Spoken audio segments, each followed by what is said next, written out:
muito mal. Olá pessoal, sejam bem-vindos a mais um episódio do podcast da comunidade LMS especial Legislativas. Hoje, como sempre, acompanhado do Perry e acompanhado do João Faria Ferreira, candidato pelo MAS ao Círculo de Setúbal. Sejam muito bem-vindos e digam Olá olá. Diogo, olá João, tudo bem? Olá aos dois, muito obrigado pelo convite. Com muito gosto estou aqui e vamos então debater, trocar umas ideias. Espero que gostes de cá estar. E depois vais apresentar o programa de MAS e vais dar também um bocadinho connosco a opinião sobre os debates. Diogo, quais é que são os debates que temos para hoje? Portanto, os debates que temos para hoje começam com Francisco Rodrigues dos Santos versus André Ventura, CDS versus Chega. Depois temos João Oliveira versus Rui Rio, CDU versus PSD, Rui Tavares versus João Coutinho de Figueiredo, Livre versus Iniciativa Liberal. E, por fim, o maior debate que tivemos até agora, António Costa versus Rui Rio, PS versus PSD. Só aqui uma coisa, maior debate em termos de tempo. Exatamente. Portanto, De forma um pouco injusta até, porque, quer dizer, os debates, da maneira como já estão montados, já dão um privilégio enorme aos partidos que já têm representação parlamentar, que não é, por exemplo, o caso do MAS, mas dão um destaque ainda maior ao PS-PSD, ainda que, supostamente, a lei prevê que se tenha em conta a representatividade e a relevância, mas quer dizer, supostamente devíamos estar aqui todos em pé de igualdade quando chegamos às eleições e infelizmente não estamos, então este debate é muito óbvio disso, não é? Portanto, todos os outros têm, no fundo, 10 minutos, 10 a 12 minutos por debate e estes agora têm 1h30 para estar a conversar. Vocês não chegaram até ao fim, portanto não sabem, mas o Francisco Rodrigues Santos versus André Ventura teve 33 minutos e acho que posso começar já a falar sobre o debate. Então começo já com esta vergonha que foi 33 minutos. Acho que a CNN devia ter muita vergonha na cara de ter permitido que um debate que é suposto ter 25 minutos, alguns destes debates com os supostos 25 só chegam aos 20 minutos falados por cada candidato. E este chegou aos 33, mais de 16 minutos falados, portanto, Francisco Rodrigues Santos como André Ventura. E isto para dizer, e eu vou passar a citar as minhas notas, primeiro tenho duas opiniões, que é peixarada total. Depois, acho que Francisco Rodrigues Santos esteve ligeiramente melhor por uma simples razão, é democrático, acho eu. E agora vou passar a citar aquilo que eles disseram durante o debate, que é direita mariquinhas, disse André Ventura para Francisco Rodrigues Santos, catavento político, disse Francisco Rodrigues Santos para André Ventura, falso católico, diz Francisco Rodrigues Santos para André Ventura, populista crónico, disse Francisco Rodrigues Santos para André Ventura, CDS catavento, disse André Ventura para Francisco Rodrigues dos Santos. E quando Francisco Rodrigues Santos diz que André Ventura é um fanático, ele responde que é fanático pelo seu país, pelos portugueses. Pelo meio também se falou de futebol, um é do Sporting, outro é do Benfica, achei que era relevante para mencionar. Portanto, foi isto. Este foi o debate durante 33 minutos. Gritos, um por cima um dos outros, veias a sair do pescoço por parte de Francisco Rodrigues Santos. André Ventura, como sempre, o sempre populista que não diz nada e diz tudo. Um ataque total de um ao outro, como se não tivessem quase a ocupar o mesmo espaço político, como se fossem quase o mesmo partido, à exceção de que o CDS ainda tem alguma noção da realidade, alguma, não digo muita, e o Chega tem zero, porque pronto, é um partido que está completamente perdido nesta realidade e cria a sua própria realidade para tentar cativar opiniões da Tasca. E acho que ficamos por aqui, não precisamos falar muito mais sobre isto. Agora vocês podem dizer o que acharam. é verdade. João, podes agora avançar tu. Eu só me lembro, eu quando sempre vejo o André Ventura em debate, acho muita graça. Ele e outras personagens do Chega, porque quem conhece minimamente pessoas do Chega, portanto, da cúpula, sabe que aquilo é tudo grandes personagens, acham todos que estão no House of Cards, com aquelas chamadas de eu se fizer isto vai influenciar não sei o quê, então são grandes personagens ali. eles têm uma tendência de fazer uma coisa que eu acho muito engraçada, que é fazer um grande alarido para não dizer nada. Portanto, do género. Não, mas desculpem lá, mas isto eu tenho que dizer. Isto eu tenho que dizer, eu sei que ninguém diz, mas os portugueses, não me interrompa, os portugueses têm que ouvir isto. E depois dizem uma frase super ridícula, sem informação nenhuma, oca, e nós, mas era isso? Tipo, era só isso? Não... Parecia que vinha ali uma informação super dramática, mas afinal não. Mas o André Ventura faz muito isso. Isto eu tenho que dizer, isto eu tenho que dizer. Assim com este gesto igual ao do Trump. Com o gesto, exatamente. Isto eu tenho que dizer. E depois não diz nada de jeito e monopoliza depois os temas, como já se viu noutros debates, que levanta o assunto da prisão perpétua e depois ficamos imenso tempo a falar sobre prisão perpétua. Eu tenho só para recuar um pouco alguns debates, né, para colando as coisas, o debate do Rui Rio com o André Ventura, eu concordo que o Rui Rio não teve a melhor postura a responder, mas ainda assim pelo menos eu entendi a intenção do Rui Rio. Portanto, que a ideia era desmontar a radicalidade da proposta. E isso ele conseguiu, pelo menos para mim, ele conseguiu fazer. Portanto, provar que, eu quero pôr as pessoas na prisão. Mas sim, mas elas depois, em teoria, por mim, eu aceito que saiam. Portanto, o que supostamente era radical na proposta dele, não tem nada de radical. Portanto, o André facilmente vai sendo desmontado, e então debates como este, portanto, que é um show-off de masculinidade tóxica de um lado e do outro, de dois homens desesperados por poder, é deprimente. E eu, do que vi certos e vi os comentários no Twitter e não tive assim muito interesse de ver por extenso, mas soube que realmente durou mais tempo do que o normal. E mais uma vez, portanto, é boa TV, não é boa TV, entre aspas, e infelizmente é isto que nós temos. Sim, pronto, eu também só vi até aos 14 minutos. Acho que não valia a pena ver mais que isso. Foi um debate demasiado mau. O único burro a sujeitaram a ir até ao fim, não foi? Acho que sim.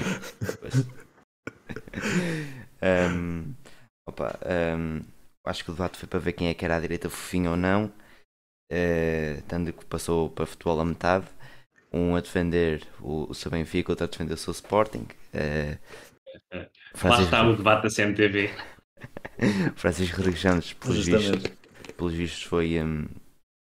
Teve na campanha de Frederico Varandas. Ele fez parte da direção do Sporting, penso no tempo do Bruno Carvalho. Ok. E André Ventura defendeu o seu Benfica e o Luís Filipe Vieira. Depois ele é que se diz o capitão anticorrupção, não é? Exato. Mas foi uma... Ele não se diz, tu é que lhe deste o nome, mas acho que ele ia gostar. tem que começar a pôr-lhe ali uma capa. Portanto, CAC, capitão anticorrupção. Mas depois em CAC mete um A à frente. Mas pronto. Foi uma pacharada total. Mas só cheguei lá depois. Demorou um pouco. Demorou. Mas Francisco Rodrigues Santos sempre se mostrou ligeiramente mais democrático e humanista que André Ventura, não é?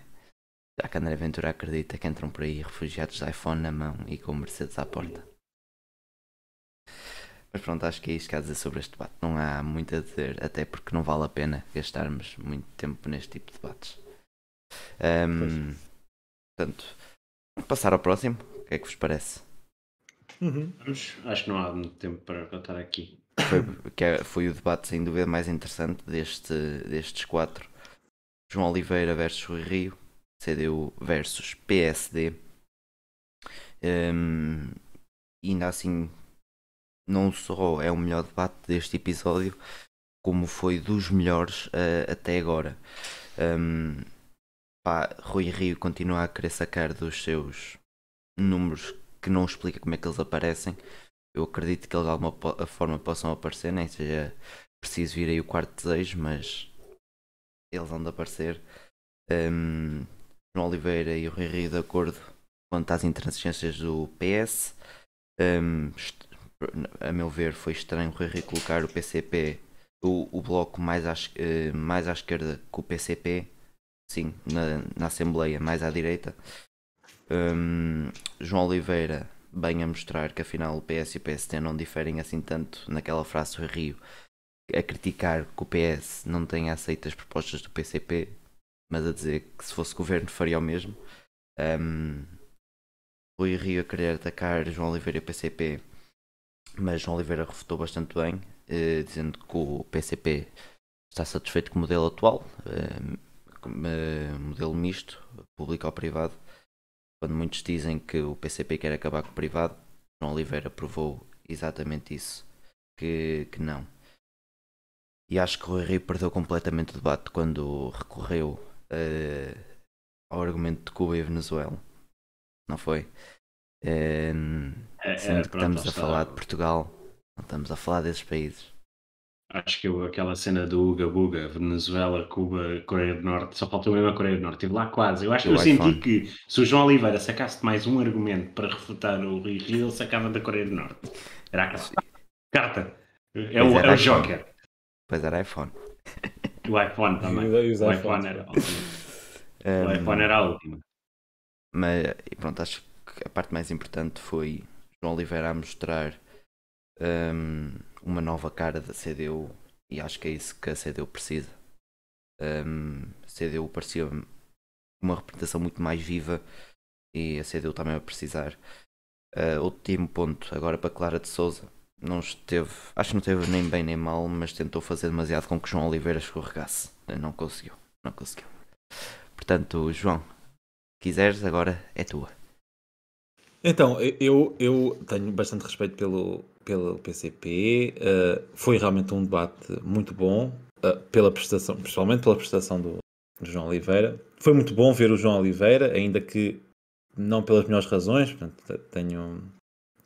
eu reparo que eu fico, apesar de não ter várias divergências com o Jerónimo de Sousa, com o secretário-geral do PCP, e com o PCP em concreto, sempre que vejo alguém da direita a atacar o secretário e o PC, eu fico muito, muito, muito defensivo. E então, naturalmente, quando soube das notícias, fiquei preocupado, porque ainda assim, muitas divergências que haja, não deixa de ser um camarada de luta, e que então fiquei sensibilizado para isso. No entanto, gostei muito da substituição. João Oliveira é um deputado muito competente, e ele é muito bom a debater também, como se viu aqui, e geralmente os deputados e camaradas do PC têm muita capacidade para debater com a direita e desmontar os argumentos que eles vão levantando, e foi o que aconteceu, não é? Começando talvez pelo final que o Perry disse, eu achei curioso, que foi o que eu senti, e ela andou aqui a incentivar um bocadinho a discórdia entre os dois logo ao início. Ela começa com uma pergunta que acaba por ser nasce de uma interpretação errada. Portanto, ela diz: o PCP acusa o PSD de não querer entender, ou não querer, já não lembro como foi a frase em concreto, mas não querer saber dos problemas estruturais da sociedade. E imediatamente assim que ela diz isto, diz: é verdade então que não se preocupa com os trabalhadores? São duas críticas diferentes. Também concordo com essa crítica, também faço essa crítica ao PSD e ao Rui Rio. No entanto, não foi essa a crítica do PCP. Acho que foi ignorar os problemas estruturais é diferente de não querer saber dos trabalhadores, ainda que ambas sejam verdade. Mas estamos a falar realmente de o PSD e a direita têm muita dificuldade em parar um pouco e não querer soluções e respostas simples aos problemas. Portanto, os salários não conseguem subir. Não, simples, é porque os patrões pagam muito IRC, então é só reduzir o IRC e os impostos que as empresas pagam, e eventualmente eles vão se sensibilizar e dizer: olha, não vou estar a pagar este imposto, então vou subir os ordenados. É uma resposta muito simples, pronto, então por causa disso as pessoas depois, se não pagarem tanto imposto aqui ou ali, vão ter dinheiro para poupar. Então, se pouparem os patrões querem pagar mais, mas não podem, porque não conseguem. É muito caro aumentar um trabalhador. Esse argumento. Exato. Portanto, e aqui entra a visão de esquerda, não é? Portanto, o modelo de negócio desses, que não serão todos, né? desses negócios é a exploração do trabalhador. Porque então vamos dizer que o negócio só tem lucro porque paga mal os trabalhadores. É isso que me estão a dizer, no fundo. Porque se pagassem dignamente, já não haveria lucro. Então, o negócio não tem aproveitamento. Há alguma coisa aí na lógica do negócio que não está a funcionar muito bem. Ou seja, esse cara não tem relevância para ser um negócio. Por isso é que uma esquerda mais radical dirá, se não conseguem pagar o aumento dos salários, é porque se calhar não merecem, não faz sentido existirem. Porque o vosso negócio não faz lucro interno. Portanto, não tem valor intrínseco. Portanto, o valor que ele tem, o lucro que ele ganha, é porque paga mal. Então, como paga mal, consegue fazer aquele extra. E nós sabemos que também não é bem, que isto não é verdade. Portanto, a gente diz isto meio como soundbite, mas depois vamos a ver e... Não, eles têm lucro sim, o suficiente para pagar aos trabalhadores. Melhor, eles é que não querem. Porque querem maximizar o lucro. A questão é essa. Então, depois então eles falaram sobre o João Oliveira e falou sobre os aumentos dos salários, a questão do poder de compra, a sustentabilidade da segurança social, achei que foi muito importante. A questão dos aumentos de salários, portanto, de ser genérico, portanto, não ser só o salário mínimo. Nós aqui temos o Rui Rio, que se diz... Agora é engraçado, né? Agora diz para o aumento do salário mínimo, mas depois vamos a ver, depois no debate com o António Costa e noutros debates vais percebendo que o aumento é... Não, sim, aumento, claro, mas calma, um aumento mais calminho. Portanto, se o aumento que nós estamos a ter agora anualmente é pouco face à inflação e ao aumento de custo de vida generalizado, então pior seria se fosse aqueles aumentos que o Rui Rio pretende fazer. Portanto, é este problema. Nós, se tivéssemos acompanhado a subida, acabou de sair, a CGTP fez esse estudo, se os salários tivessem aumentado com base na produtividade e na inflação, desde sempre, estaríamos agora mais ou menos nos 1.137 euros. Muito acima do que nós temos agora. Então, e Rui Rio vem dizer, não, eu defendo, depois fala do aumento extraordinário das pensões, ou fala do salário mínimo nacional, não, eu defendo essas coisas se a economia o permitir, se a inflação e a produtividade permitirem. Então, permitem ou não permitem? Não é? Porque pelos vistos permitem. Aqui, João Oliveira levanta um assunto também muito interessante, que depois, para quem conhece melhor o trabalho parlamentar, vai vendo essas minúcias, que é a mesma coisa com o PS. É muito bonito agora dizer, nós defendemos isto, nós defendemos aquilo, mas depois na AR em si, no Parlamento, votam contra quando dá a proposta. Então, e então aqui levanta-se a questão da redução do IRC para as micro, pequenas e médias empresas, que realmente o PCP propôs. Portanto, aqui sim é tentar reduzir um pouco da carga fiscal das empresas mais pequenas, que essas sim, eventualmente, também não estou a dizer que é certo, mas eventualmente poderiam usar essa redução para aumentar, ou para ter mais funcionários, ou para aumentar o salário, e que não a redução do IRC geral, porque isso vai beneficiar só NICE e Jerónimo Martins e afins, grandes empresas que já pagam o salário mínimo e que não vão... agora que vou pagar menos de IRC, agora que eu vou... Não vai acontecer.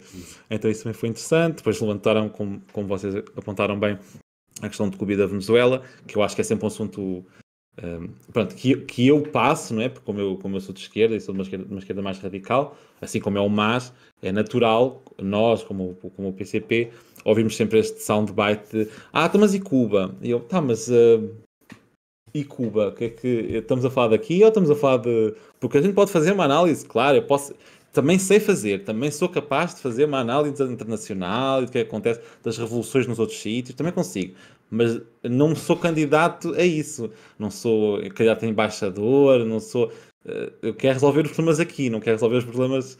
Não tenho essa... Bem, quero, mas não tenho essa aspiração de conseguir... eu vou conseguir resolver os problemas em Cuba, ou com a minha análise vou desbloquear aqui alguma coisa e de repente vamos conseguir fazer alguma coisa. Então, naturalmente isso foi um ponto baixo do debate para mim. E pronto, eu sempre achei, outro apontamento que eu fiz foi achar graça este ping-pong de que o PSD está sempre a acusar o PS, porque o PS foi governo e durante o governo PS foi uma desgraça, e depois o PS vai dizer a mesma coisa, porque efetivamente estou enganado ou eles andaram a alternar no poder este tempo todo, desde o início da democracia? Portanto, eu não percebo muito bem este. Ah, não, mas foste tu. Não, foste tu. Bem, vocês andaram aí a saltitar entre vocês, então se calhar foram os dois, né? Se calhar nenhum ajudou nada. Então se calhar a opção se calhar seria por alguém fora desse arco, mas pronto, enfim. Então isto achei engraçado. E depois achei muito irrelevante, só para terminar, o que o João Oliveira levantou sobre a produção dos ventiladores, das máscaras cá, e eu queria lembrar outro assunto, que, portanto, em relação a esse investimento à produção. Temos uma vacina portuguesa também, que não é injetável, portanto se não me engano, comestível, portanto é pela boca. Sim, via oral. E ela não tem atualmente financiamento, está à procura de financiamento. Então é outro exemplo de que às vezes temos coisas cá que podíamos estar a investir, produção nacional, e não temos, não é? Portanto, estamos à mercê, né, das Pfizer, das Modernas lá fora, que depois fazem lucro em cima das vacinas. Então pronto, agora é a minha vez de falar sobre isto. Acho que eu concordo com a maioria das coisas que vocês disseram. Ainda tenho aqui uma coisa a dizer, que é: a Clara de Sousa teve a pergunta da semana. Quando estava a falar sobre os salários e os direitos dos trabalhadores e não sei o quê, ela faz uma pergunta que é: então, Rui Rio, não será o Partido Social Democrata pouco social-democrata? Acho que a Clara de Sousa bateu no ouro. Chegou, encontrou o ouro, que foi: o Partido Social Democrata não é social-democrata, não é como o Partido Socialista não é socialista. Exato, já ia lá chegar. Calma, Perry. Não começa a atropelar aqui o raciocínio. Acho que ela chegou ao ouro, finalmente, que é: então, mas não, nós temos o Partido Socialista, que não é socialista, é keynesiano, e temos o Partido Social Democrata, que não é social-democrata. Porque a social-democracia é uma ideologia mais perto do centro-esquerda do que propriamente do centro-direita, como o Partido Social-Democrata se coloca. Como eu hoje vi o segmento do o doutor Jovem Conservador de Direita no 5 para a meia-noite, ele disse que o Rui Rio é de centro, ou seja, é de direita, mas não é crente. Basicamente é isto que está a acontecer. Ele posiciona-se no centro, mas depois apresenta propostas que não são como o Volt, por exemplo. O Volt é do centro e apresenta tanto propostas mais à esquerda como propostas mais à direita. Portanto, está ali colocado no centro. Agora, o Partido Social Democrata não faz isso. O Partido Social Democrata não faz isso de todo. Como lá está, bastante cordial e civilizado o debate. Eu gostei bastante que o Rui Rio parece que estava ali para fazer carícias ao Partido Comunista. Estava sempre a fazer elogios. Eu não concordo, mas gosto, basicamente. Portanto, o respeito mantém-se por um partido centenário que bem podemos agradecer a democracia que temos. Depois, como então, mas disse, não era antidemocrático? Não era antidemocrático? Deve ser. Ótimo, não brinques comigo. O Rui Rio estranhamente a colocar o PCP mais à direita do Bloco de Esquerda, no Parlamento mais à esquerda, mas mais à direita em termos de espectro político. Como o João Oliveira, como eu já estava à espera, muito melhor que Jerónimo de Sousa, não porque Jerónimo de Sousa seja um mau político, mas também pela idade e agora sabemos pelos problemas de saúde. Acho que o PCP e a CDU deviam já ter percebido isso antes desta campanha. E lá está, como todos aqui, respeito enorme pelo Jerónimo, um dos fundadores da democracia, porque é deputado desde 1975, 76, qualquer coisa assim. Portanto, uma das pessoas que lutou sempre por estarmos aqui em democracia e sempre acreditou nas suas ideias, sempre foi coerente, mas temos que chegar a um ponto em que percebemos que já não é o caminho a tomar. Se Álvaro Cunhal fosse vivo, de certeza que não seria o secretário-geral do Partido Comunista atualmente, não é? Já não estaria em condições para tal. E o Jerónimo para lá caminha. O Rui Rio quis atacar muito o programa do Partido Comunista, especialmente chamando quase que... Primeiro disse que o Bloco de Esquerda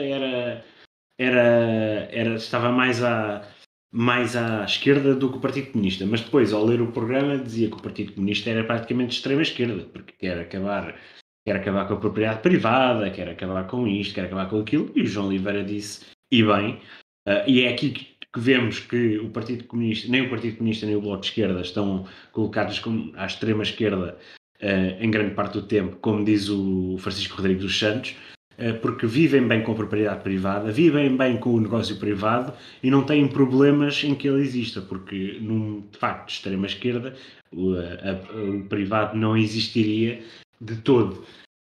Portanto, é por isso exclusivamente serviços públicos. E acho que João Oliveira esteve bastante bem aqui a dizer: vivemos bem com a sociedade e com a Constituição em que temos, até porque o Partido Comunista é um dos partidos que esteve envolvido no desenvolvimento da atual Constituição, e os partidos que querem mais mudar a Constituição até são os partidos mais à direita que propriamente à esquerda. Lá está, o Rio saca dos números mágicos, que ainda não se percebeu bem de onde é que eles vêm. Se calhar é muito giro para uma pessoa mais à direita, porque fica, de facto vamos crescer 17 mil milhões. Na minha ideia mas como é que vamos crescer 17 mil milhões? Porque esse número parece-me que veio do ar.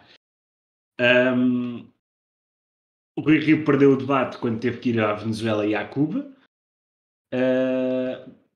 Até teve bem quando atacou o PS sobre as incoerências na negociação do Orçamento de Estado, porque como se não estivesse à espera que o Partido Comunista e o Bloco de Esquerda defendessem aquilo que defendem, porque senão é que é assim, até agora têm dito que são as muletas do PS, porque passam tudo e não olham a meios, é simplesmente para permitir que o PS esteja lá e depois não parece que estão a fugir daquilo que é a sua matriz. Mas agora que foram à sua matriz e disseram não podemos deixar passar estas questões, e agora de repente já são extrema esquerda, já são incoerentes, já não conseguem continuar o governo do PS porque estão a fazer propostas irrealistas. Eles sempre defenderam estas propostas, o PS é que as recusou durante este tempo todo, e as pessoas acham que o PS andou aqui a dar a mão à esquerda o tempo todo. Não é toda a realidade. Acho que não tenho mais a dizer. O Rui Rio esteve bem a explicar as políticas do PSD, por muito que se concorda ou não, acho que esteve bem aí. E João Oliveira esteve bem a apontar ao problema que é o PSD e o PS são partidos completamente semelhantes. Antes de acabar, digo também que o João Oliveira é o segundo político a frisar que existe o PRR, que parece que as pessoas, não há dinheiro, e ele vem da Europa. Portanto, se existe o PRR, porque é que nós não estamos a investir para melhorar o país? Aparentemente, António gosta de autoestradas e acho que é isso que vamos investir. Mas como o João tinha falado, nos últimos 40 e muitos anos de democracia, 47, 48, vamos para 48 agora. O PS e o PSD dividiram o poder. E o PSD gosta muito de dizer que o PS tem arruinado o país nestes 40 e tal anos. O PSD teve 7 anos dos últimos 25 no poder. Desses 7 anos teve com Durão Barroso e com Pedro Passos Coelho. Com Durão Barroso, o país entrou na espiral de decadência que depois Sócrates afundou. Porque continuou as políticas de António Guterres para renovar estádios que não precisavam de ser renovados, para investir num europeu que se calhar podia ter sido organizado com metade do dinheiro que foi, e isso foi aumentar a dívida pública exponencialmente. E depois temos o governo de Passos Coelho, que Rui Rio, depois no grande debate em termos de tamanho, com António Costa veio dizer que PSD, o Passos Coelho governou com as políticas de austeridade que José Sócrates assinou, mas uma coisa é que o PSD estava lá a apoiar quando José Sócrates assinou, disse que era necessário, e o PSD estava lá a dizer que era assim que se deveria governar. Portanto, parece-me que não são as políticas da Troika, são as políticas que o PSD concordava em fazer. Portanto, nestes 7 anos, tivemos Durão Barroso, Pedro Santana Lopes, que depois foi destituído e fomos a eleições, e tivemos o Pedro Passos Coelho, em que o país não cresceu em nenhum desses 7 anos, os impostos não foram baixados, não houve falam muito de imigração, principalmente a iniciativa liberal. Os jovens vão lá para fora, os jovens vão parar lá fora porque têm melhores salários e podem crescer com a sua vida. Quando a direita esteve no poder, principalmente Passos Coelho, tivemos o segundo maior fluxo de migração da nossa história. O primeiro foi no Estado Novo, o segundo foi com o Pedro Passos Coelho, onde eles disseram que vão lá para fora, não sejam piegas. Portanto, é assim, chegamos àquela conclusão de que não baixam impostos quando estão no poder, não fazem políticas amigas das pessoas, conseguiram ser dos únicos governos em que tiveram propostas a ser recusadas por serem anticonstitucionais. Portanto, eu faço uma pergunta às pessoas que nos veem e que acham que devem votar mais à direita: acham mesmo que eles vão cumprir aquilo que dizem?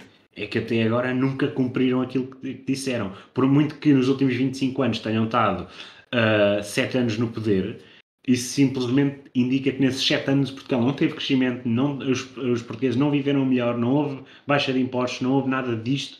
Portanto, PS e PSD estão os dois no mesmo barco de governação, e parece que nenhum deles consegue resolver os problemas do país. Portanto, esta bipartidarização, acho que estou a dizer bem, parece-me que as pessoas têm que chegar à conclusão e perceber que isto não é assim que o país vai para a frente, não é assim que vai mudar, e acho que podemos avançar no debate. Muito bem o João Oliveira, principalmente a falar nos meios de produção, como Portugal teve os meios de produção castrados por parte da União Europeia, e acho que bom debate, as pessoas devem ver até para perceber, e ver o polígrafo, porque as pessoas gostam de dizer que um teve bem ou não, mas vão ver quem é que teve a dizer verdade e quem é que não teve. Que essa também é interessante. Se eu puder só, porque força. falaste nisso e eu achei graça porque vi um tweet, não sei quem foi, agora não consigo citar quem é, mas achei graça porque pegava no que o Rui Rio tinha falado sobre ser católico, crente, mas não praticante, e alguém disse: o Rui Rio é social-democrata, crente, mas não praticante. Justo. Crente, ele crê, mas não pratica. Exato. Podemos então avançar para o LIVRE versus Iniciativa Liberal. Força, Diego, podes começar tu. Então, pronto, debate do Rui Tavares contra João Coutinho de Figueiredo. Parece-me que foi a pior prestação do Rui Tavares nestes debates. Acho que foi onde teve mais nervoso. E João Coutinho de Figueiredo parece que sentiu, como um tubarão, sentiu sangue na água e atacou. João Coutinho de Figueiredo, primeiro vou ao Rui Tavares, que teve bem a referir que os países que não são liberais, a referir a alguns países que não são liberais e funcionam, e teve bem a falar sobre a fuga das grandes empresas para os paraísos fiscais, porque parece-me que os liberais não pensam nisto, mas as grandes empresas não declaram impostos cá porque vão para os países liberais onde são paraísos fiscais. E é aí que eu vou falar. João Coutinho de Figueiredo continua a referenciar a Irlanda, e eu já disse no episódio anterior que deveriam estudar melhor a Irlanda, porque é um caso específico de que se as grandes empresas saírem do país, o país cai. Porquê? Porque não existe a taxa única, existe 0% de impostos, e a União Europeia já disse à Irlanda que isso não pode ser assim, porque é um paraíso fiscal e as grandes empresas têm que pagar impostos. Portanto, há que perceber isto, que se a Irlanda é uma fachada liberal, porque se as grandes empresas tecnológicas não gostarem, quando tiverem que começar a pagar os tais 15%, saem do país e a Irlanda vem por ali abaixo, e vai ser uma catástrofe para o país, porque não existe possibilidade de investimento público, o PIB per capita e o PIB vão descer imenso porque as empresas vão deixar de estar lá, e vai ser uma desgraça para o país, que não tem neste momento apoios sociais suficientes, se calhar para aguentar a população. E também de referenciar, eu sigo um lutador irlandês de MMA chamado Conor McGregor, e ele já teve que ir a certos sítios de onde ele cresceu, e existe uma pobreza extrema naquelas zonas. Portanto, eu não sei porque é que as pessoas dizem que é um paraíso. Se calhar para quem trabalha nas empresas tecnológicas, lá está, o João está a apontar, se calhar para quem trabalha nas empresas tecnológicas é excelente, mas para quem não trabalha não está propriamente bem, até porque não existe possibilidade de competição, visto que as empresas pequenas têm que pagar impostos e as grandes não. Portanto, João Coutinho Figueiredo devia mesmo repensar neste argumento da Irlanda. Até pode falar noutros países. Na Irlanda, se calhar, não é o ideal. Continuando. Parece-me que no que toca a um dos grandes momentos do livro, que é o ambiente, João Coutinho Figueiredo parece estar noutra ponta do universo, ao dizer que se continuarmos esta política de consumismo e produção desmesurada, nós vamos conseguir combater as alterações climáticas. Eu não sei de onde é que ele veio. Eu acho que João Coutinho Figueiredo veio do planeta Júpiter, ou de Saturno, se calhar de Saturno, porque tem anéis à volta. E parece-me um país cheio de luxo. Acho que um planeta cheio de luxo, que até tem anéis. Eu acho que, ou então de Urano, porque está deitado, não consegue. Eu não percebo de onde é que vem este argumento. Este é o argumento, talvez. A Iniciativa Liberal costuma apresentar argumentos bastante difíceis de contrapor. Eu acho que este é o argumento mais estúpido que eles já apresentaram. Para além dos, claro, se baixarmos impostos, os patrões aumentam os salários. Acho que os grandes países mais ricos, são os que combatem melhor as alterações climáticas. Isso é ridículo. Claro que as pessoas nos países mais pobres não estão propriamente preocupadas com as alterações climáticas, porque têm outras necessidades para se satisfazer. Aí estamos de acordo. Agora, os países mais ricos não combatem as alterações climáticas. Os países mais ricos são dos maiores poluentes, continuam a investir em energias não renováveis, em energias poluentes, em formas de vida poluentes, em consumismo desmesurado, em lucro infinito que não existe, em recursos infinitos que não existem, para além da energia solar. Acho que só mesmo os países mais ricos, mas que têm políticas sociais mais à esquerda, como a Dinamarca, a Finlândia, a Suécia e a Noruega, é que estão a investir mais em transições, e muitos deles até vivem do petróleo, portanto é um bocado complicado. Mas só mesmo esses países que o João Coutinho Figueiredo acha que são liberais, parece-me que nunca deve ter ido lá. Parece-me que só esses países de facto é que estão preocupados em haver uma transição para energias renováveis e para um estilo de vida mais sustentável. E o João Coutinho Figueiredo continua a defender algo que é ridículo, principalmente quando diz que se calhar 2030 é um alarmismo. Para uma pessoa que se diz que ouve os factos e ouve os cientistas, parece-me estar um bocado fora da realidade. Por isso é que eu acho que ele vem de Saturno ou de Urano ou onde é que seja, porque não é assim que vamos lá. E acho que teve bem João Coutinho Figueiredo ao atacar o programa do livro, porque fala muito em testes, porque isto não somos um ensaio de laboratório, e acho que tem razão. Acho que o programa do livro fala muito em testes e em possibilidades e em estudar gabinetes e não sei o quê. Acho que é algo que não deveria estar num programa político, devias falar em propostas concretas.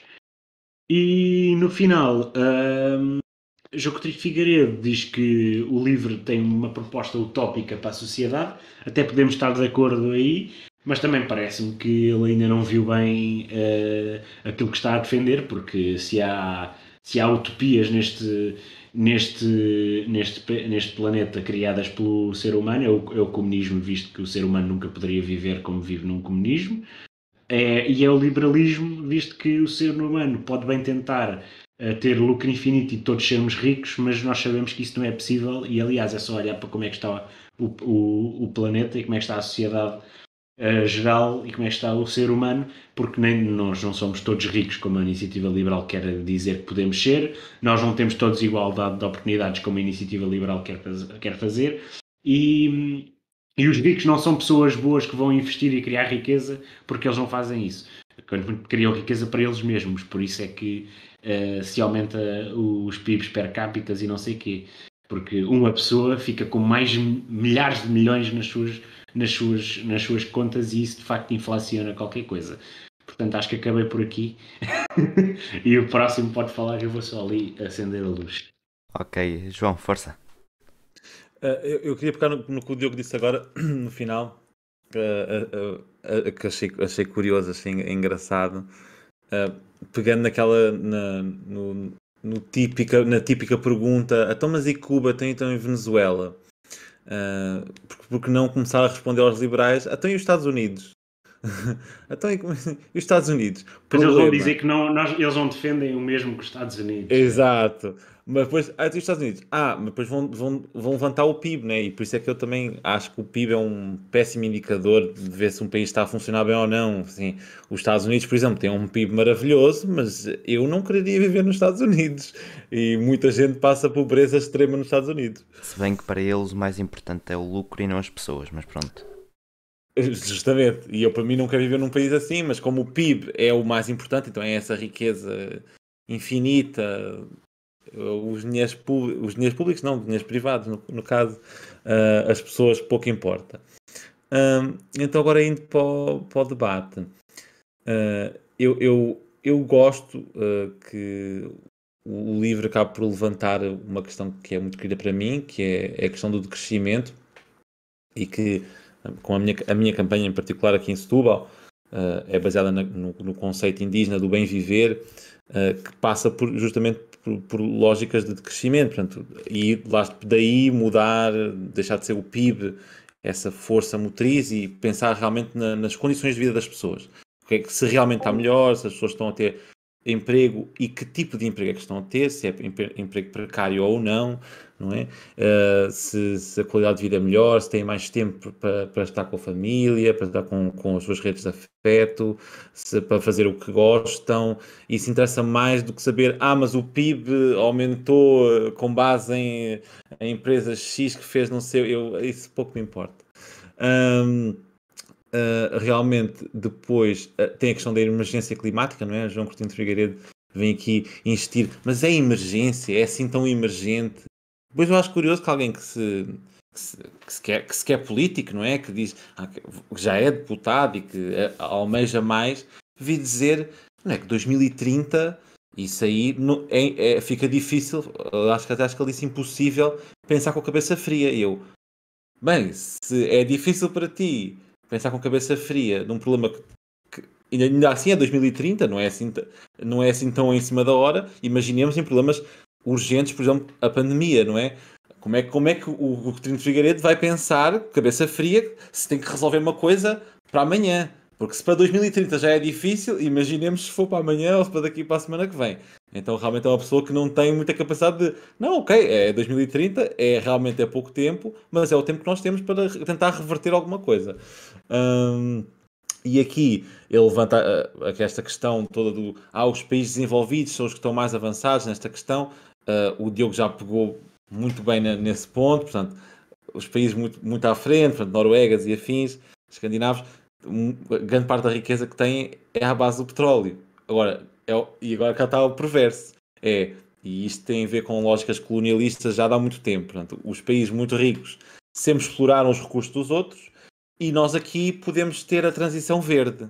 Portanto, é muito bonito eu, por exemplo, defender a Tesla e defender, os carros elétricos é que são bons, e depois, agora vou pôr Portugal nesse patamar, e depois os outros defenderem, então agora que se vá para Portugal minar o lítio e que não queremos saber das populações e da contaminação da água possível, não interessa, porque o que interessa aqui é verde, aqui temos os carros elétricos. Se noutro sítio estamos a minar lítio, não tem importância.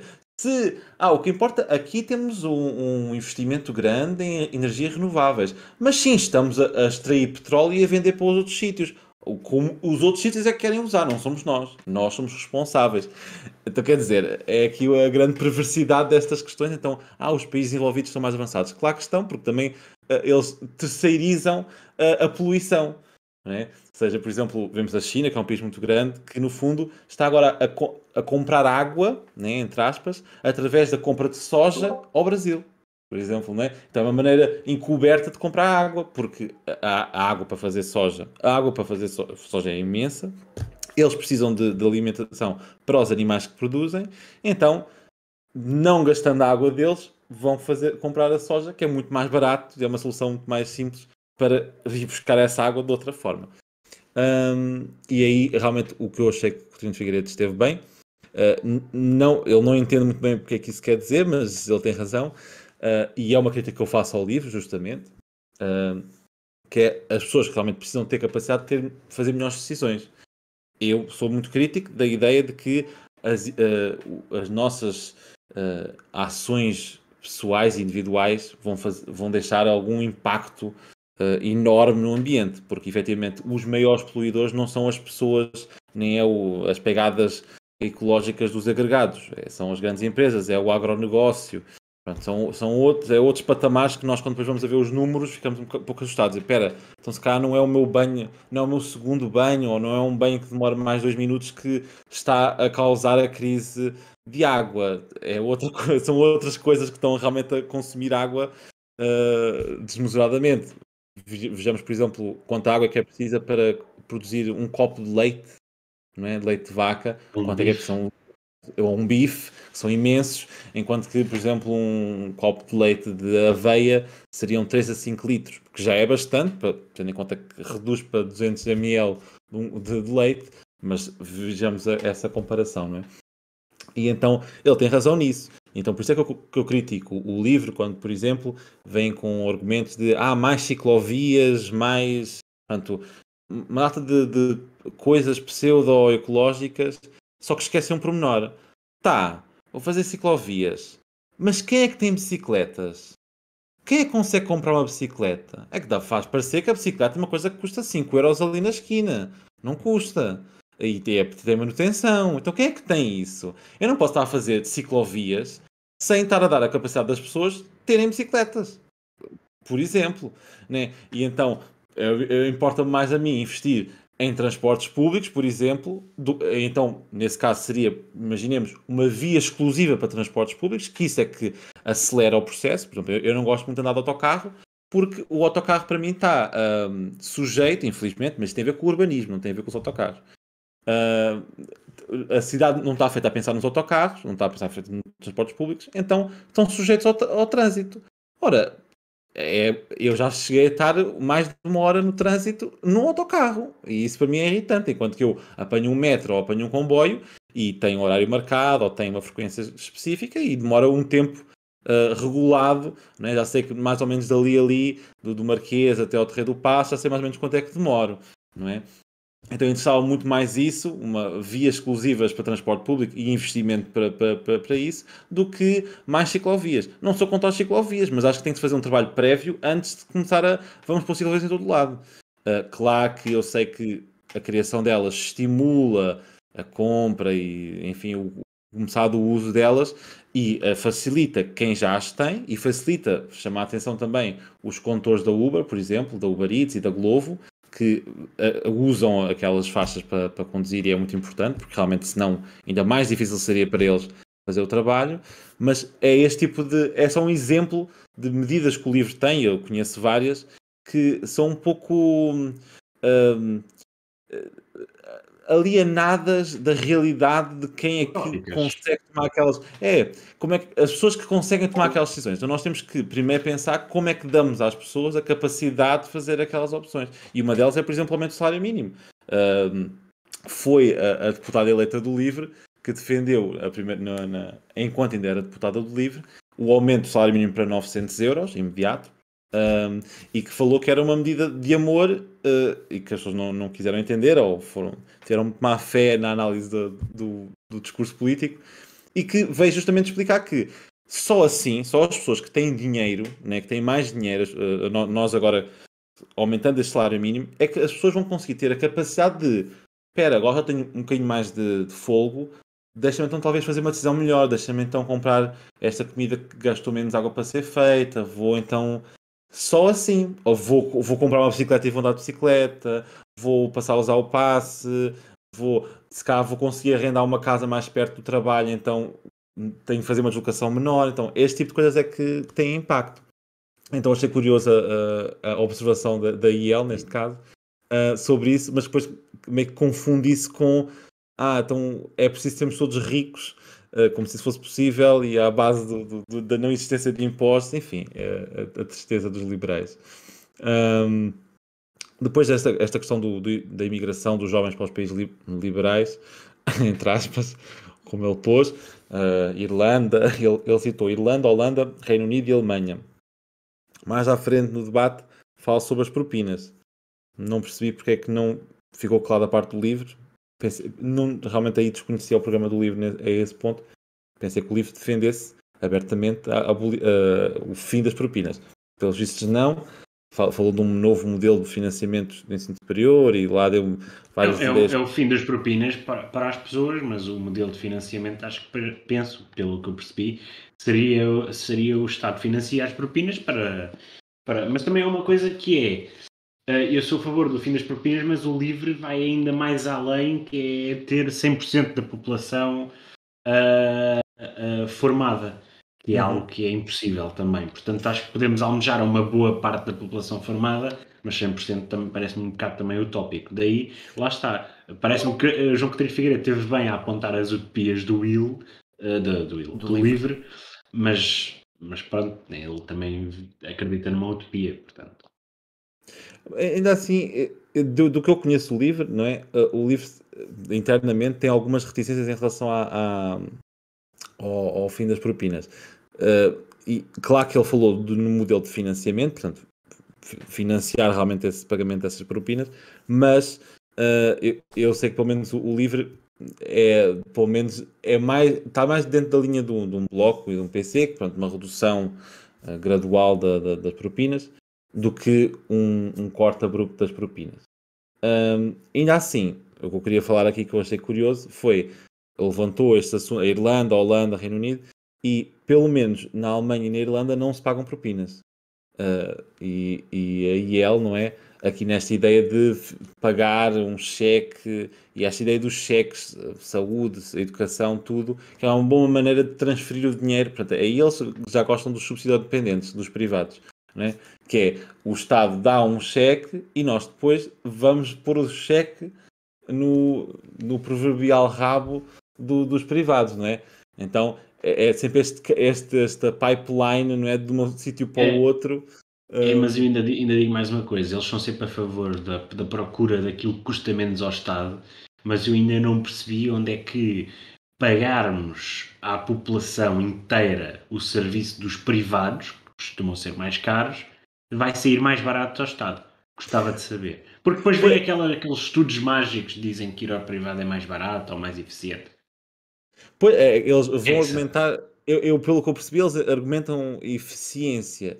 Só que há aí um problema que é, ok, se houver falha de eficiência, não é, no SNS, talvez fosse de investir no SNS, porque essa falha de eficiência pode ser falta de pessoal, que é o caso, portanto, houve milhões e milhões de horas extra feitas no ano passado pelos profissionais do SNS. Portanto, pelo que eu vi, isso era mais de 11 mil postos de trabalho. Se não tivesse sido horas, para não precisar de horas extraordinárias, teriam sido mais ou menos mais de 11 mil trabalhadores. Portanto, era mais por aí que se podia melhorar e não gastar, porque gasta-se imenso do orçamento do Estado para a saúde, vai para privados de saúde. Atualmente, portanto, nem é um sonho molhado dos liberais. É 50%.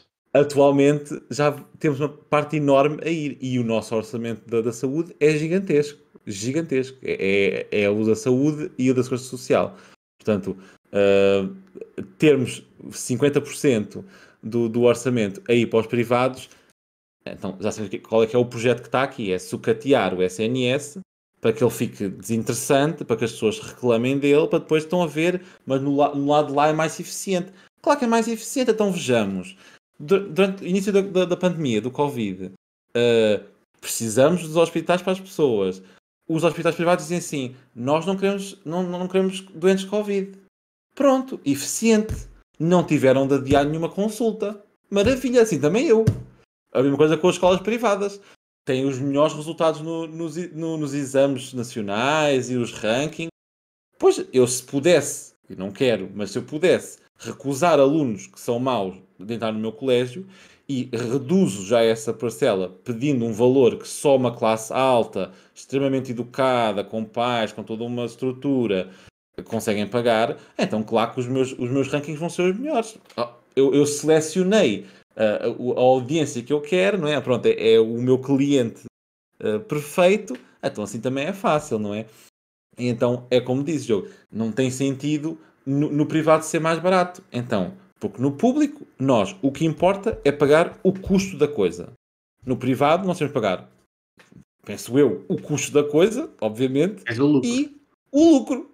Ou seja, já está aqui uma parcela que está a mais. Não precisa, esta parcela existe, não é? Há o lucro. Então já estão a pagar mais. Prefiro pagar o custo da coisa. Há uma coisa que se junta nessas duas, que é... se nós tivéssemos que pagar, como houve aquele estudo, que até o próprio João Coutinho de Figueiredo diz que não acredita muito, que um aluno no público custa mais do que num privado. Vocês já repararam que existem alunos no público em que o Estado tem que financiar tudo? Tudo! Refeições, e não é só o almoço, refeições, materiais, transportes, aulas, tudo! Tem que financiar tudo. Enquanto nós estamos a falar de propinas no privado. E não estavam a incluir almoços e refeições e materiais e cenas. Portanto, já pensaram bem nisso? A quantidade, que nós temos muito mais alunos desses do que dos outros, que têm que ser financiados no total porque os pais não conseguem? Porque é o dever do Estado providenciar a educação. Portanto, já tiveram isso em conta? Ou ainda estão presos em que toda a gente é rica e o público custa mais que o privado? Parece-me irrealista, mas pronto. A própria saúde já foi, e é por isso que... e a saúde também. A saúde já foi, o SNS já foi gratuito e universal, não é? Na nossa Constituição, e depois é que passou a ser tendencialmente gratuito. A mão de PS e PSD, né, que são quem consegue aprovar revisões constitucionais, e daí, pegando no debate PSD-CDU, o apontamento do Rui Rio dizer que a CDU é extremamente coerente. Pois é, a CDU defende a Constituição que escreveu lá em 75, não é? E em que o secretário-geral Jerónimo de Sousa estava presente na Constituinte ainda, é mesmo da primeira Assembleia ainda Constituinte. Depois, achei que também o Coutinho de Figueiredo esteve bem. Lá está, eu percebo que eles dizem isto para ficar bem, não é? Portanto, ficou bem, é complexo. Mas pronto, falou só a habitação pública, não é? Essa necessidade de haver mais habitação pública. Não sei se foi bem isso que ele disse, que é preciso haver mais. Ele disse que é preciso que ela esteja a funcionar. É funcionar, ou seja, dar a um privado para construir e depois as pessoas compram. Não é fornecer. Exato. Porque isto eu sei porque tenho um amigo que se juntou à IL recentemente. E ele é a favor de providenciar habitação para todos. Mas grande parte das pessoas lá na IL não. Portanto, eu duvido muito que ele esteja a falar, que o João Coutinho de Figueiredo esteja a falar em providenciar a habitação. Não claro parece que seja isso. A ideia deve ser... criar casas para se comprar. Exato, deve ser vender os espaços, temos que movimentar os terrenos do Estado. Imagino eu que vender os terrenos do Estado para algum empreiteiro para fazer a coisa e vender ao preço que quiser. Infelizmente deve ser isso. Mas ele falou dessa habitação pública e municipal e que eu achei muito relevante, ainda que eu sei que não é isso que ele quer dizer, ele quer desvirtuar isso, mas que realmente é um assunto muito importante e que fala-se pouco, acho eu, da habitação. Senti ao longo dos debates muito pouca informação sobre habitação, e aqui no Barreiro, portanto, onde eu sou, vejo alguns problemas com isso e vejo justamente inícios daquilo Toda Almada, portanto. Pois, e Almada, a mesma coisa, nós aqui da margem sul, Tejo, sentimos muito isso.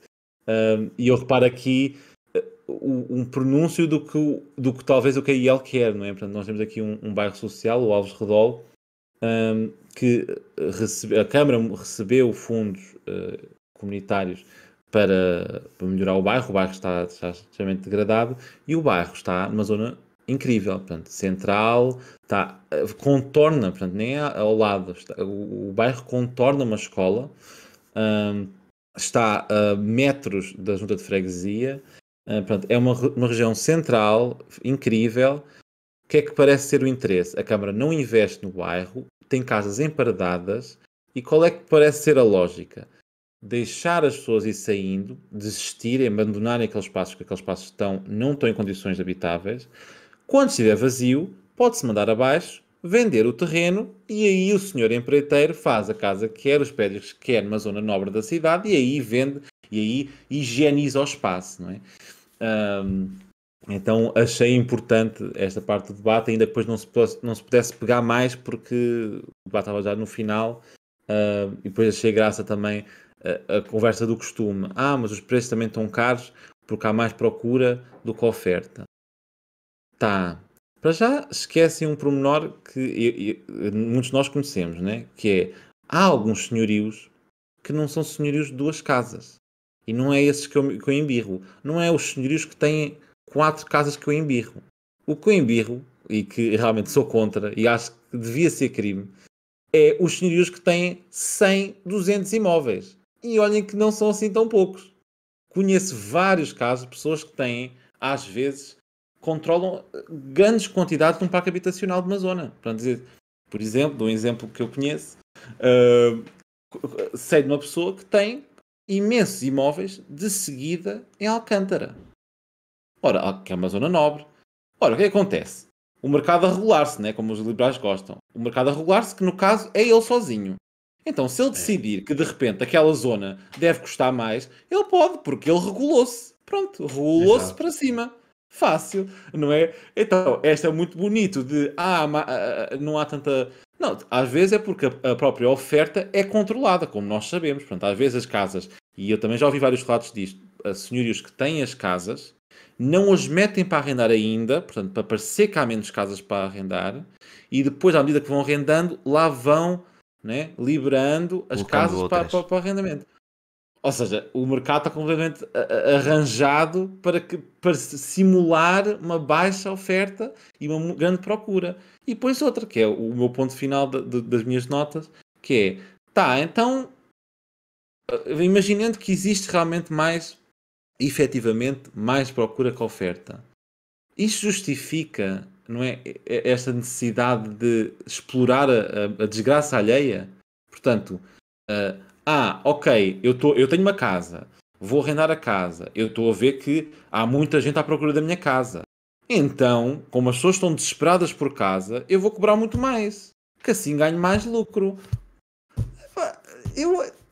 Porque dá para fazer lucro. Eu não estou a dizer, nem estou a dizer que não possa haver lucro. Obviamente, a pessoa quer fazer uma fonte de rendimento, tudo bem.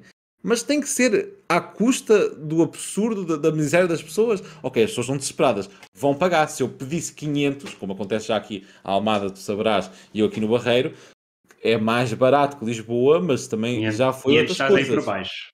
Pois, estás aí por baixo. Já por baixo. Tenho um amigo que já chegou a pagar há uns anos, portanto não é recente, há uns anos, 400 euros por um quarto na Arrentela, no Seixal. 400! Um quarto na Arrentela. Então, é o mais barato.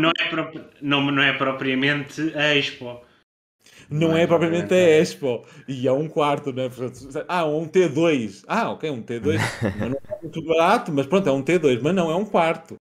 Então, quer dizer, é o estado da coisa. E isto é tudo à base de o lucro, que é o que a IEL defende. Então, é isso. Perry. Eu vou ser breve, para depois passarmos para o último e o João poder apresentar o programa de Mas. Tirei poucos apontamentos acerca deste debate, até porque não achei nada de especial da parte nem de Rui Tavares nem de João Coutinho de Figueiredo. A pior prestação de Rui Tavares até agora nos debates, e João Coutinho de Figueiredo acho que está um pouco desanimado para estes debates e também não consigo acrescentar grande coisa. O Coutinho de Figueiredo continua a meter sempre a economia à frente de tudo e a insistir que o problema ambiental está nos países mais pobres. Não percebo bem como, mas segundo João Coutinho de Figueiredo está. Agora falta ele explicar aonde e no quê. Essa é uma coisa que eu esqueci-me de dizer, Perry, é porque o João Coutinho de Figueiredo ainda acha aquilo que o João tinha referenciado, que é o problema está no individual e não nos grandes grupos. Exato. Rui Tavares a expor bem as falhas no modelo da IL e no seu discurso. João Coutinho de Figueiredo a atacar bem, na minha opinião, o teste, não o RBI, o teste ao RBI. Atacou o teste, não o conceito, mas eu acredito que também seja contra o conceito, mas neste caso atacou apenas o teste e acho que atacou bem. Pronto, é isto que eu tenho sobre este debate. Tentei ser o mais breve possível para agora passarmos ao maior debate. Queres que eu diga ainda antes aquilo, Perry? Bora, força. É que o João estava a falar, disse pouco importava, pouco importa se as pessoas vivem bem ou mal, o importante é levantar o PIB. E eu lembrei-me da música da seleção portuguesa para o Euro e passei para o novo hino da IL, que é pouco importa se vivem bem ou mal, queremos é levantar o PIB para o nosso Portugal. É bem isso. Olha, podemos seguir. Podemos seguir. Vai ser o novo slogan de campanha do do Mas de Figueiredo. Do Mas para acusar com o João Coutinho de Figueiredo. Bem, podemos seguir então para o mega debate. Mega em termos de tamanho, porque em termos de debate não valeu muito. E em termos de interesse foi um cocó. Perry, acho que podes começar tu. Rui Rio versus António Costa, PS versus PSD, nada de novo, aquilo que já estamos habituados. 75 minutos para o ar, completamente desnecessários quando são partidos com ideias muito iguais, por isso não vale a pena falar muito mais nisso. Debate demasiado longo para aquilo que foi falado e discutido. Ficaram evidentes as semelhanças entre os partidos e foram consequentes ataques entre os candidatos. Sendo que já, como aconteceu no CDU versus PSD, o Rui Rio ataca o PS não ceder às propostas do PCP e do PEV, sendo que o PCP sempre se bateu pelas mesmas coisas e pelas mesmas causas. Diz que o PS tem mal nisso, mas que faria o mesmo, não é? Por isso, um bocadinho de incoerência da parte do Rui Rio, mas pronto. O Rui Rio amarrar em privatizações e a tentar manipular um bocadinho o discurso de António Costa. O Rui Rio esteve mais assertivo, mas isso não quer dizer que tenha estado melhor, até porque nenhum dos dois esteve propriamente bem, foi um debate fraco. António Costa esteve melhor no aspecto da justiça, e ambos tentaram tirar areia para os olhos de quem estava a ver, como se só houvesse dois candidatos, porque não há só dois candidatos. Este debate era se tivesse 25 minutos tinha sido mais bem aproveitado. E outros debates como o próprio CDU versus PSD, ou até qual é que foi o outro? O também tinha sido bom, não me estou a lembrar agora. Mas pronto, outros debates teriam mais interesse terem esta duração. E este aqui não se discutiu nada de novo, é aquilo que se discute em todos. E pronto, para acabar, acho que ambos estavam muito nervosos. Eu notou-se principalmente no fim. Rui Rio já estava a gritar imenso e o Rio estava enervado no fim. Eu até já estava quase a adormecer e depois de repente ele mandou calar a jornalista e eu, lá. Exato. Estavam muito nervosos os dois, mas pronto. Este debate não serviu de nada, não acrescentou nada de novo além daquilo que já se sabia, que ambos os partidos são muito parecidos e não trazem nada de novo. João, o que é que tens a acrescentar sobre este debate?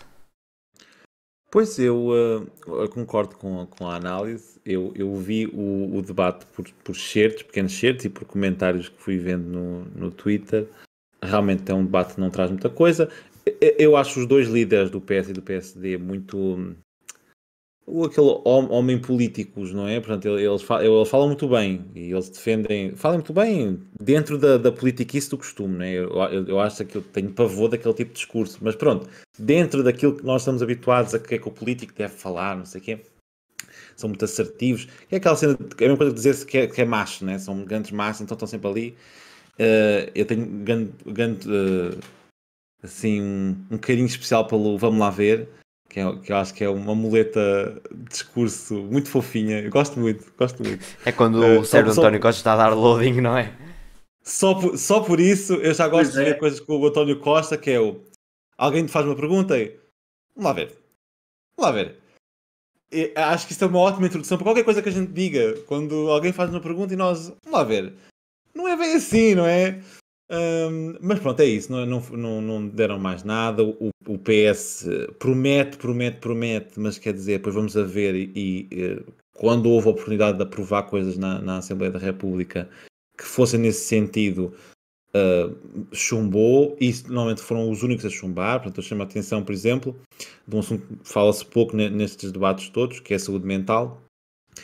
O PS agora pode vir dizer nós estamos preocupados com a saúde mental, mas o PCP, em concreto, apresentou várias propostas de contratação de psicólogos para o SNS, contratação de psicólogos para as escolas, o rácio, né, respeitar o rácio que as associações de psicólogos sugerem. Portanto, acho que é um psicólogo por cada 5.000 pessoas, qualquer coisa assim parecida. E o PS sozinho chumbou todas. E depois é aqui que a análise do trabalho parlamentar é curiosa, porque ao mesmo tempo que nós agora tivemos neste governo o PS a votar contra este tipo de propostas e um PSD e CDS e afins a absterem-se convenientemente, não nos enganemos que se fosse a direita no poder, seriam eles a votar contra e o PS abstinha-se também. Porque depois aí podia dizer, não, nós estávamos lá, nós até queríamos, a direita é que chumbou. Então também há este jogo político muito curioso de que quando é o governo, de repente já se preocupam com os É o dever de neutralidade. Então, é o dever de neutralidade. Exato, é o dever de neutralidade, justamente. Não, e depois é pensar naquelas contas certas que quer o PSD assume e o PS assume quando é preciso. Portanto, o PS, quando tem que estar a discutir com a esquerda, diz não, mas eu preocupo-me com as contas certas. Então, quando a coisa não faz a conta certa, o que é que isso significa? Já não dá, então o PS chumba.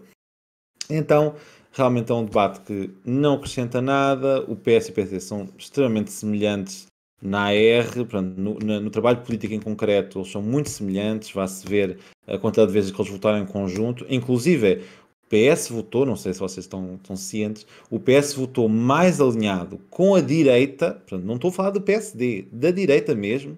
Portanto, o PS é a direita, obviamente, mas a direita forte, portanto, um CDS, uma IL e Chega, acho que o Chega não, mas com a IL e com o CDS, votou mais vezes com a IL e com o CDS do que com o Bloco e com o PCP, que são os seus parceiros de governação.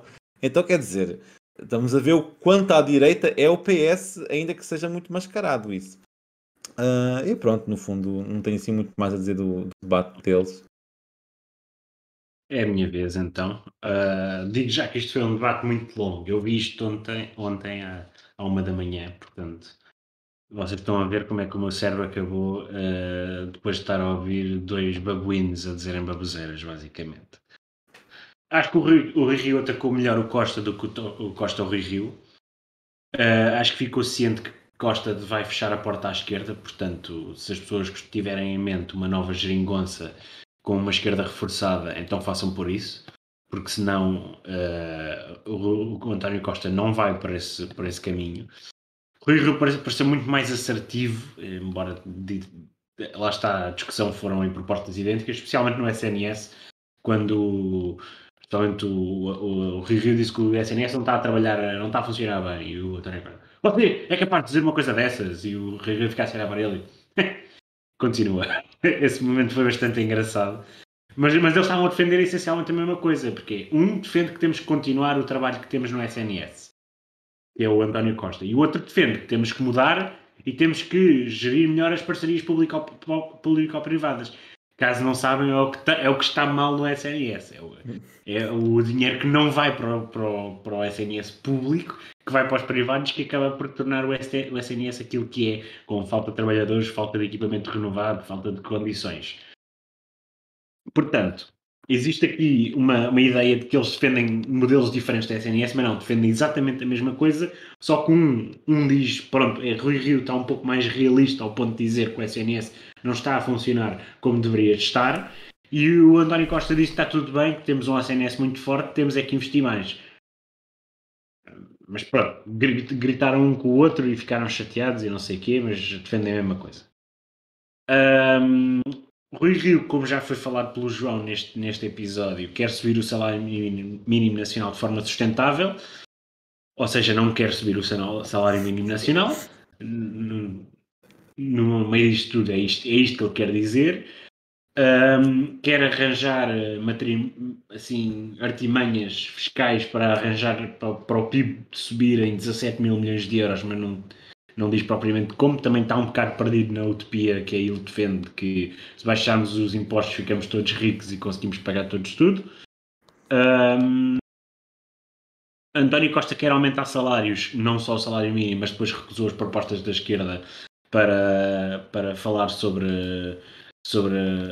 melhorias das condições de trabalho, de pagamento, de férias, de produtividade.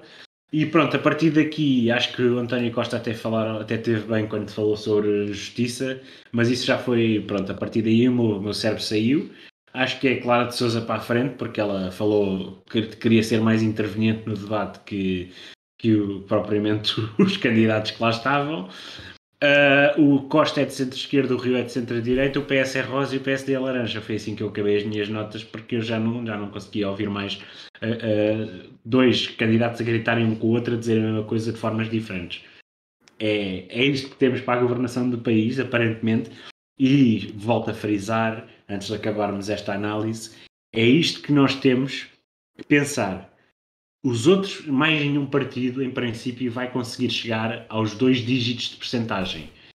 Portanto, existe cada vez mais uma bipolarização de partidos PS-PSD que vão ficar muito mais acima do que costumavam ter, porque antes ainda havia o CDS ou o PCP que chegavam aos 15%, e agora não vai haver isso. Vai haver... vamos ter... partidos a chegar aos 6, 7% no máximo e a disputarem o terceiro lugar, que vai ser Bloco, CDU, Chega e IL a tentarem disputar ali um terceiro lugar com uma diferença de 2% e a achar que estão a ter grandes resultados quando na verdade o terceiro classificado devia estar pelo menos com 10%, 11% e vamos ter E nenhum partido devia ter mais que 32%, 31%. Nenhum deles devia ter mais que isso. Exato, e vamos ter 2 partidos acima dos 30%, ou seja, muito próximo se calhar de chegar aos 70% dos votos sentados em 2 partidos, e nós estamos perigosamente a caminhar para um sistema igual ao sistema americano, em que, ainda por cima, quando se fala em redução de deputados, que é se calhar até estou de acordo que se possa reduzir um bocadinho os deputados, não estou de acordo é que se possa reduzir para 100 deputados, que isso é chegar ao ponto em que vamos ter o PS com quase 50 deputados, o PSD com 30 e tal ou 40 deputados, e depois tens 1, 2 ou 3 deputados para Bloco de Esquerda, PCP, IL, Chega, o que quer que seja. O que eu acho é que não é preciso reduzir o número de deputados, é preciso mudar a forma como a Assembleia é constituída. Acho que exatamente. Isso é o mais importante. É o método de onde, como funciona e a maneira como nós temos os círculos, que é curioso, né? Eu tive uma conversa recentemente, gravei, também vou lançar, sobre a questão dos métodos eleitorais e alternativas, e quer dizer, os nossos deputados, portanto, eu, por exemplo, no meu caso, sou candidato, se eu for eleito pelo Círculo de Setúbal, agora com muitas aspas, eu não sou eleito de Setúbal, eu sou eleito por Setúbal, mas a lei define que eu sou deputado da nação. Portanto, eu represento toda a nação. Então, esta lógica de nós termos círculos eleitorais muito específicos para cada distrito, para já faz com que haja distritos com basicamente impossível de eleger algum partido, nem é pequeno necessariamente, partido médio. Por exemplo, Porto Alegre, ou os círculos da Europa e fora da Europa, que são 2, Évora e Beja, que são 3, sim, é virtualmente impossível. A CDU, que é muito forte em Évora ou Beja, Exato. só elege um deputado. Como é que isso aí, Exatamente. como é que isso aí acontece? Que são os distritos onde a CDU é mais forte em relação a outros partidos, mas como é que a CDU aí elege em Évora um e em Beja outro, que é o João Oliveira e o João Dias? Isso aí nunca acontece, não pode acontecer. Pois.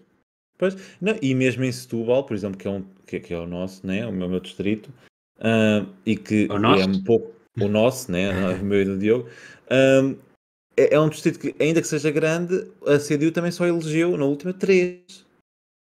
São pouquíssimos deputados. Oi?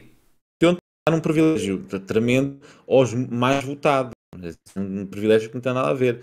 Então, podia-se pensar em, por exemplo, fazer um círculo nacional único, em vez de ser por distrito. Aí, como já seriam 230, é muito mais fácil eleger partidos mais pequenos.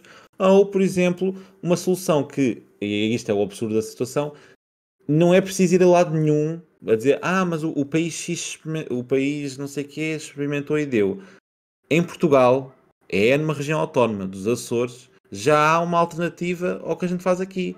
É o método de ontem na mesma, mas há um círculo de compensação nacional.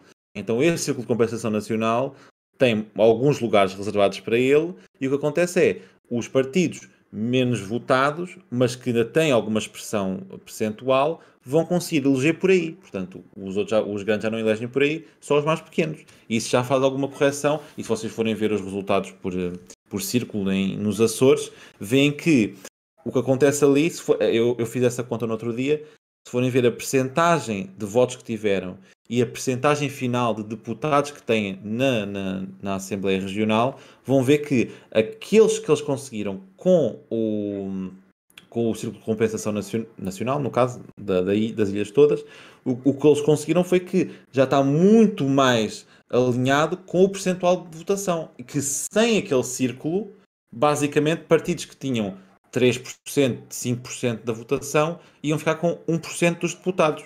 O que realmente causa esse desbalanço. E o facto de nós ainda estamos aqui a ponderar, eu acho que é muito improvável, mas estamos aqui ainda a ponderar que pode ser possível, eventualmente, uma maioria absoluta do PS, com um milagre qualquer da parte do PS, mas é possível. Mas reparem que ele está... Na última sondagem da RTP já estiveram muito perto. Eu não acredito que seja possível, mas que vão ficar se calhar lá perto, é possível. A melhor das hipóteses estavam a dar 113, portanto a faltar 3, o que seria o suficiente no caso dessa sondagem, o PAN e o LIVRE, justamente, que é a tal ecogeringonça que o Rui Tavares defende. Mas quer dizer, imaginemos esse caso, nós não estamos a falar de um PS que está com 51% dos votos. Não, então como é que... Ou seja, estamos a falar com 40 ali no limite. Ou estamos a falar de um partido que consegue ter o controle absoluto de um país com 40% dos votos de 48% dos votantes. Porque nem são todos os votantes que votam, né? Temos uma abstenção tremenda.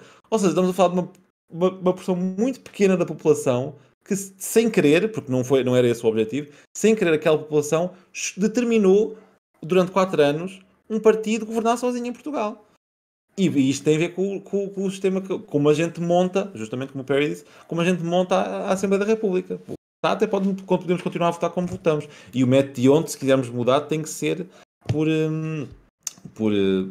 revisão constitucional, porque é o único nome próprio que consta na nossa Constituição, é o do Sr. Vítor Donte, que criou o método eleitoral. Mas pronto, há outras maneiras, como estas que eu elenquei. Mas pronto, há muita resistência dos partidos, porque será, não é? Visto que quem sai mal disto são os partidos grandes. É preciso muita votação para aprovar uma coisa desta. Portanto, em princípio era preciso um PS e um PSD para aprovar uma coisa destas. Portanto, a única maneira de haver a revisão constitucional é se o PS e o PSD estiverem em acordo. E quando eles querem aprovar, eles aprovam as suas próprias revisões constitucionais. É simples. E se for preciso, votam os dois lado a lado, não é? Claro. Tem que votar os dois lado a lado para ter, porque tens de ter 2/3 da Assembleia e eles têm 2/3 da Assembleia. Mas pronto, acho que não tens mais nada a dizer sobre o debate, Perry. Não mais ninguém. Portanto, João, tens carta aberta. Tens agora tempo de antena para falar sobre pronto, o programa. O MAS, eu vou já direto ao programa. Nós não temos um programa, portanto, não temos um programa longuíssimo. Não é uma opção pessoal minha. Portanto, eu pessoalmente gosto muito de partidos que se esforçam para ter um programa recheado, mas efetivamente não havia capacidade neste momento para esses grandes programas, e até porque esses grandes programas, por exemplo, vou dar o exemplo do livro, que é um programa muito grande e extenso, com muita proposta. Quer dizer, eu acho que há alguma prepotência ali. Portanto, o livro, quanto muito, elege um deputado. Portanto, não é... Aquelas propostas são, como já se falou, muito utópicas, e eu não tenho nada contra a utopia, mas é utópico ao ponto de um pouco míope em relação à prática, à vida real. E então o que nós fizemos no MAS é ter um conjunto de medidas, no caso são 12, que são urgentes. Portanto, vamos dizer, ok, isto é o que tinha que acontecer já. E uma das coisas que eu gosto do MAS e que me identifico e que é a minha prática política é que não basta, eu pensei até inclusive num material promocional do Bloco, que diz, não lançámos o Bloco ainda hoje, que diz o voto no Bloco faz a diferença. E eu corrigiria para apenas o voto no espaço em branco não faz a diferença. Não é apenas o nosso voto, portanto, não é nós irmos lá de 4 em 4, de 5 em 5, enfim, os anos que forem, de 2 em 2, não vale a pena ir de lá de 2 em 2, votar e depois meio que guardar a carteirinha de participante ativo, né, político, e dizer, pronto, olha, já fiz o meu dever cívico, como se fala, e realmente é um dever cívico. Já fiz o meu dever cívico, pronto, agora acabou. O meu dever cívico está suspenso até à próxima eleição. Não dá, e então estas propostas que nós fazemos, estas medidas urgentes, e a nossa maneira de imaginar o mandato do MAS, não é talvez como é o do Bloco ou da CDU. Portanto, a nossa ideia é que, sendo eleitos, portanto, ou, por exemplo, no meu caso, sendo eu eleito, ou sendo, por exemplo, a minha camarada Renata Câmara, cabeça de lista por Lisboa, ou o Pedro Castro pelo Porto, ou o Vasco Santos por Braga. Portanto, estou a falar aqui dos distritos grandes onde há a chance de eleger. Sendo eleitos, nós somos, no fundo, um braço da luta da rua dentro do Parlamento. E, portanto, não temos o interesse de fazer o que toda a esquerda parlamentar faz, e eu, infelizmente, conheço essas manias deles, de apresentar alguma coisa. Portanto, eu posso muito bem ir lá e dizer, eu quero o salário mínimo nos 950.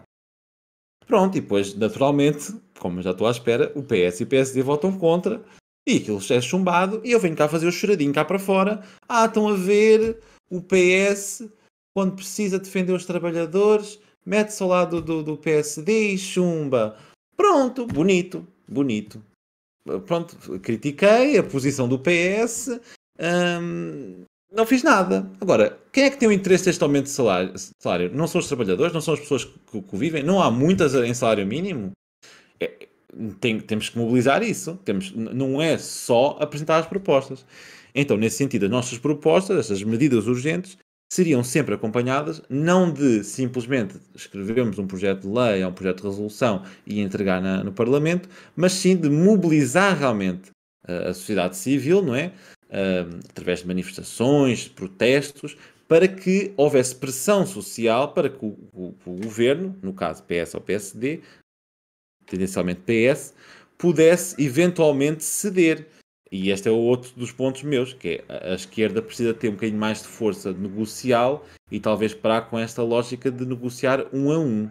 né? Tete a tete, assim é difícil. Se vocês forem ver a percentagem que representa a bancada do Bloco com a bancada do PS, e a da CDU, do PCP e a do PEV com o PS, o PEV na só tem 2, verão que é uma percentagem pequena. De repente, se juntarem todos os deputados da esquerda, já estamos a falar de mais de 30% da bancada do PS. Estamos a falar de uma massa negocial muito maior.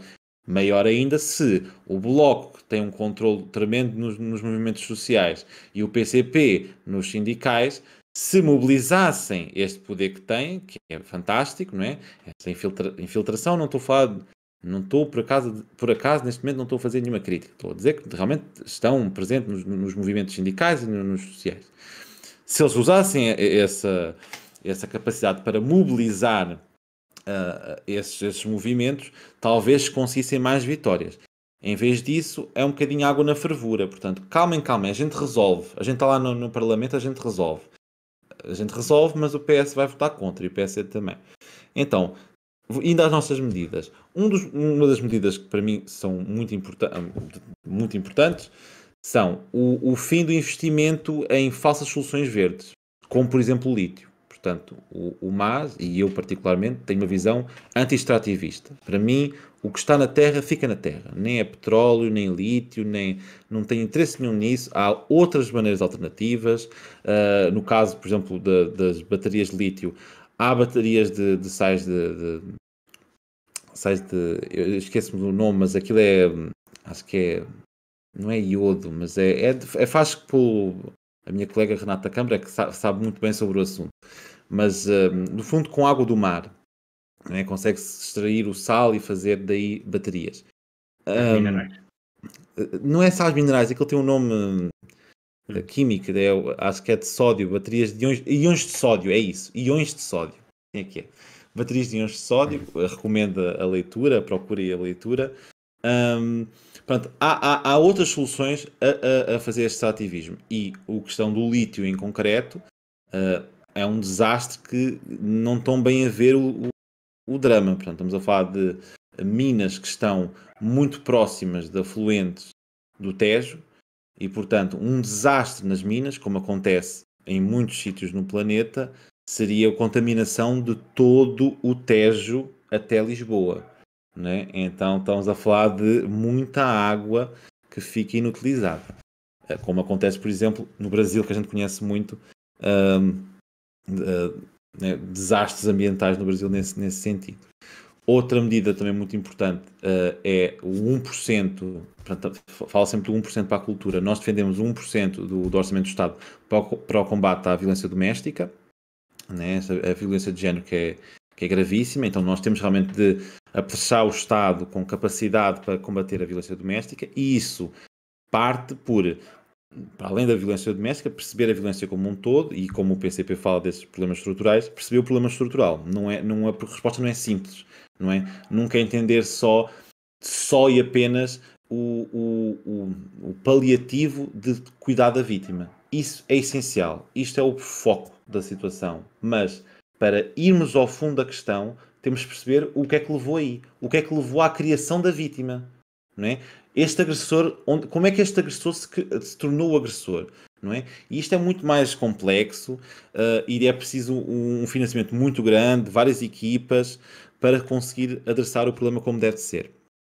Defendemos o fim das propinas, imediatamente, o arrendamento acessível para estudantes. No caso, por exemplo, a bolsa de estudo tem que parar de ser uma ferramenta de pagamento de propinas.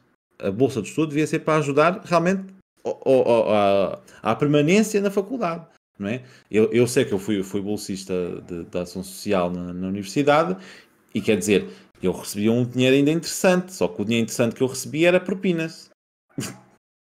Ou seja, o restinho não dá para pagar nada, não dá para pagar a minha renda, não dá para pagar nada, e tinha que pagar as refeições na faculdade como qualquer outro, e era 2,40€ na Universidade de Coimbra. Portanto, não era sequer uma coisa barata que eu faria, uma refeição barata que eu tenho. Depois, outro dos focos da nossa campanha é a habitação, como eu falei também há pouco, e então aí nós temos a ideia de tabelar as rendas em 30% do salário nas cidades. Pronto, isto pode-se fazer de várias formas, este 30% seria um limite máximo, porque idealmente até é menos, mas atualmente nós sabemos que os próprios bancos tomam estes 30% como o indicador se alguém consegue pagar um empréstimo bancário. Porque os bancos sabem-no bem, pagar mais que 30% do nosso salário na nossa renda é um absurdo. É assim, como é que depois eu vou conseguir viver o resto do mês se eu de repente tiro 50% ou 60% do meu rendimento para pagar a minha casa? Então e as contas da casa, então e a alimentação, e então todos os outros gastos, não é? Então já o próprio banco sabe isso, porque é que nós permitimos que isso não seja assim no arrendamento também. Também se falou aqui dos offshore, nestes debates que a gente debateu, e nós também defendemos a taxação das grandes fortunas e o fim dos offshore, fundamental, porque realmente a fuga fiscal que nós estamos a falar de 800 milhões de euros, né, do último ano, portanto estamos a falar de muito, muito dinheiro. 800 milhões, estamos a falar de mais ou menos, até mais de 2 anos de RSI, portanto todo esse barraco todo com o RSI que se cria, portanto só se os muito ricos deixassem o dinheiro cá, não é? De repente já dava a pagar 2 anos de RSI, portanto dava a pagar 1 ano de RSI e ainda sobrava dinheiro para outras coisas. Para não falar da injeção que a gente dá na banca, por exemplo, no caso do Novo Banco, a injeção na TAP e afins, não é? Portanto, muito dinheiro que se calhar podia ser mais bem aproveitado. Por exemplo, outra das nossas propostas, o investimento na ferrovia e na mobilidade nas grandes cidades. Aí pode ser desde a baixa do preço dos passos, aqui em Lisboa, e eu também sei no Porto, mas aqui em Lisboa, realmente na área metropolitana, foi notável o passo metropolitano, que realmente já ligou a nossa área toda, porque para mim era muito difícil eu ponderar ir à Almada com frequência, ou ponderar ir a Cascais ou a Sintra com alguma frequência. E mesmo assim porque é difícil porque não existe direto, mas pronto. E mesmo assim, portanto, por exemplo, para mim, então, e olha, quando eu falo eu tenho lugar de falar aqui neste caso, porque tu ainda sendo da Almada, tu ainda tens algumas opções alternativas para ir para Lisboa, portanto, podes ir de comboio, podes ir apanhar o barco, em mais que um sítio, portanto, tem Trafaria, tem Cacilhas, eventualmente não farias esse caminho, mas poderias ir para o Seixal apanhar o barco, porque também há comboio, é relativamente simples. No meu caso, não. No meu caso, eu tenho que apanhar o barco, só tenho a opção do barco. Outra opção é apanhar um autocarro que vai para Coina, portanto é daqui a 20, 30 minutos, e daí apanhar um comboio que começa em Coina, portanto que ainda faz um caminho muito grande pela margem sul até chegar a Lisboa. Portanto, eu ainda estou mais bloqueado, mas quer dizer, estes 40 euros que se cobram, 80 no passo família e outros descontos, no que é o meu caso social, 30 euros, facilita imenso, porque eu sei dos meus colegas que estavam cá a estudar, porque eu fui para Coimbra, mas os meus colegas que estavam cá a estudar que pagavam 100 euros de passe, 100 e tal euros de passe. Quer dizer, isto é incomportável. E é para, às vezes, dois títulos de transporte, ou seja, era para os autocarros, para a Carris e para a Soflusa. Tá, então eu não posso fazer mais nada, só posso andar neste trajeto aqui, né? Agora não, agora eu posso dizer, não, eu vou ali, apanho um autocarro qualquer e dá, isto serve. Não é?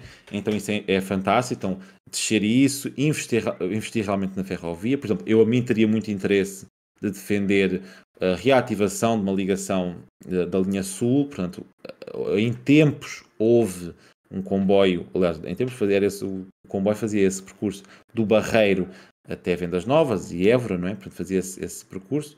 Portanto, que a minha família, parte da minha família, da minha avó é de Vendas Novas. Essa ligação e há muitos vendas novenses aqui no Barreiro e na margem sul em geral, também no Seixal. Então essa ligação era importantíssima, a ligação depois ao sul mesmo, portanto ao Algarve, e depois os projetos, enfim, eu tenho algumas reticências em relação a isso, mas os projetos que estavam no papel da terceira travessia do Tejo, tendencialmente para mim ferroviária, para fazer uma ligação mais rápida à Espanha, com um comboio rápido. Enfim, esse investimento na ferrovia, um investimento efetivo na saúde, na educação, na cultura e nos transportes, obviamente, isso é sempre essencial, o aumento dos salários e pensões, e o trabalho, a luta que é preciso ser feita para a igualdade salarial, né? Porque ainda sabemos que há uma desigualdade salarial entre mulheres e homens, e ainda maior se falarmos da questão racial, portanto, as pessoas racializadas cá em Portugal recebem muito menos que as pessoas brancas, ainda pior se falarmos, por exemplo, de mulheres negras e um homem branco, por exemplo. Não é por acaso, portanto, quando se fala em desigualdade salarial, às vezes pensa-se, não, mas e nem é. Não, mas a pessoa, se estiver a fazer o mesmo trabalho, recebe o mesmo. Às vezes nem isso. Mas o que nós às vezes quando nós estamos a falar em desigualdade salarial, estamos a falar realmente de, por exemplo, no caso das mulheres e dos homens, que as mulheres têm trabalhos que pagam menos. E depois vêm dizer, mas se elas é que escolhem.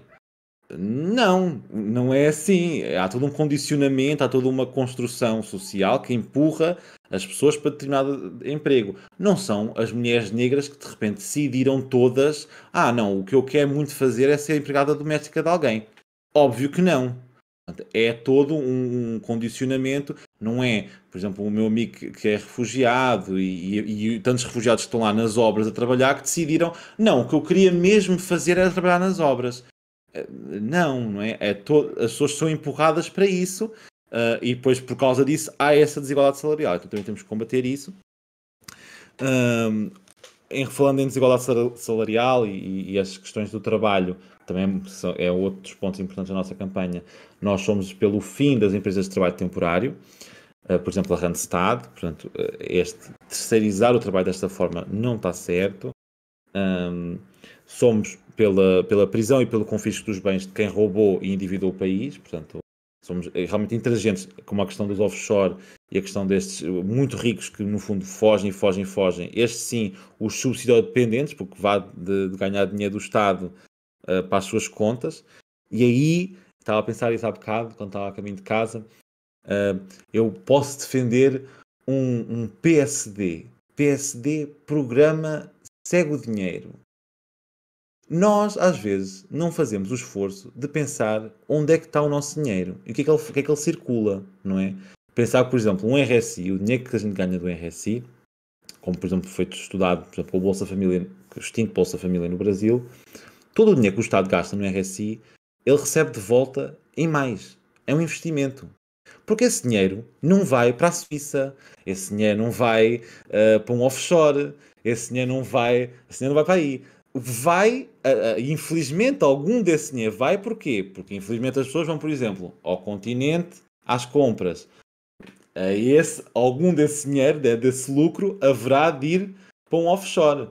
Mas esse dinheiro, o dinheiro que as pessoas ganham, nós, classe trabalhadora, ganhamos, nós investimos aqui. Nós compramos local, nós circulamos o dinheiro aqui, vamos ao cinema aqui, vamos comprar num restaurante aqui, o dinheiro fica aqui. Esse dinheiro se faz circular a economia. E então, o criminoso é esse dinheiro que desaparece daqui, não é? Não está em lado nenhum. E não paga impostos e não faz nada. Também na cena da questão do lítio e dessas falsas soluções verdes, nós queremos uma transição energética que seja para empregar, que não seja para despedir, não é? Portanto, não é fechar cines e colocar toda a gente no desemprego, não é fechar Matosinhos e pôr toda a gente no desemprego. Quer dizer, pronto, agora vai ser verde, então agora é outra coisa. Não, nós temos que requalificar estes trabalhadores, não é? Não podemos abandonar estes trabalhadores. Esse é outro ponto principal. E já não me restam muitos. Se me resta algum... falta uma outra medida que inclusive o PS já sinalizou que, curiosamente, já sinalizou que vai discutir isso até ao final do ano. Ao final do ano, da legislatura, que é a semana de trabalho de 4 dias. A semana de trabalho de 4 dias não é, em alguns países, o que se experimentou fazer foi manter a carga horária semanal, mas simplesmente mexê-la para os 4 dias, portanto, no caso, se for 8 horas, distribuir as 10 horas 5 horas pelos restantes 4 dias. Exato, fazer, portanto, 10 horas por dia, o que não é o que nós defendemos. Portanto, no fundo, o que a gente está a defender é uma maneira assim interessante de refazer uma redução da carga horária e aumentando o espaço, então, com as pessoas, o tempo disponível das pessoas para fazer as suas coisas que querem, porque a nossa vida não pode ser só trabalhar, não é? E que isto não venha também com a redução salarial, portanto, não é realmente, no fundo é uma espécie de aumento salarial, porque a pessoa trabalha menos e recebe o menos, o mesmo, necessariamente é mais, não é? Pronto, estas são as nossas principais medidas. O nosso programa está inserido dentro de um lema principal que se foca em 3 pontos. Pronto, é fartos de blá blá blá. Pronto, este blá blá blá eu posso dirigi-la mais à esquerda bem intencionada, portanto, seja um PS, um Bloco, PCP, PPEV, LIVRE, que falam, não é? Vamos fazer assim, a gente defende isto, nós fazemos aquilo, mas que depois é só conversa. Portanto, a ação em concreto não se faz. Veja-se a COP, não é? A COP26 agora, mais outro compromisso que não leva em nada, portanto, é só conversa, não é? Outro ponto é o fartos de migalhas, e é aqui, para mim, isso é uma coisa muito importante para mim, nós trabalharmos neste ponto, porque eu percebo que grande parte da população está satisfeita com o governo PS. Não sei se é uma satisfação bem colocada, eu acho que é mais porque, da mesma maneira que nós olhamos para a democracia que nós temos hoje e damos graças porque não é o Estado Novo, pronto, acho que muitas pessoas olham para o governo PS e dizem, bem, ao menos não é o governo de direita do Passos Coelho que me tirou aquilo. Né? Tirou, como a minha avó diz, né? Que cortou-me na pensão, aumentou-me. Pronto. É óbvio que para estas pessoas, não, está muito melhor agora. E com muitas das vitórias conseguidas por pressão social, pelo PCP, pelo Bloco. Portanto, isso é uma coisa que eu tenho essa compreensão. Mas nós temos que entender que as vitórias que o PS conseguiu, enfim, que se conseguiram nos últimos tempos, nos últimos 6 anos de geringonça, são migalhas. Portanto, sim, deram, houve alguns aumentos, houve algumas melhorias, mas são migalhas. Nós podíamos aspirar por muito mais.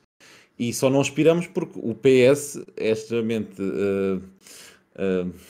parcial com outro tipo de interesses, e a nossa esquerda parlamentar está, pronto, é toda uma questão complexa. Eu não gosto de estar a atacar o resto da esquerda. Eu acho que, no fundo, eu queria uma união de esquerda, gostava que a esquerda, não o PS, portanto, estou a falar esquerda mesmo, pudesse fazer ter mais unidade, não é? E fazer uma frente maior ao PS. Inclusive, como nós estávamos a falar, como é difícil eleger muitos deputados com o regime que nós temos, não é? Se nós, de repente, fizéssemos essa unidade de esquerda só para fins eleitorais, e nunca dilui nada, porque eu chamo a atenção que a CDU é uma coligação pré-eleitoral. E a CDU não existe. Logo depois da eleição, o que existe é um grupo parlamentar do PCP e um do PEV. Portanto, não é assim nenhum absurdo haver uma coligação pré-eleitoral da esquerda e depois haver um grupo parlamentar do PCP, um do Bloco, um do PEV. Não é nenhum absurdo que se está aqui a dizer, ninguém vai ter que abdicar do que defende, mas no fundo eu acho, pessoalmente, que há mais coisas que nos unem. Eu tenho muitas divergências com o PCP, muitas com o Bloco, enfim, muitas com o LIVRE, mas eu acho que todos almejamos um futuro a curto, médio prazo, mais ou menos alinhado. São diferentes os futuros que a gente imagina, mas mais ou menos alinhados. Mais do que o futuro do PS, né? E muito mais com o futuro da direita. Então teria muito mais interesse essa unidade. E então, no fundo, este farto de migalhas é isso, é essa exigência por mais. E finalmente, o último ponto do nosso lema, que cola este nosso programa, é o fartos do sistema. Fartos, e eu acrescento, fartos com medo, com raiva do sistema.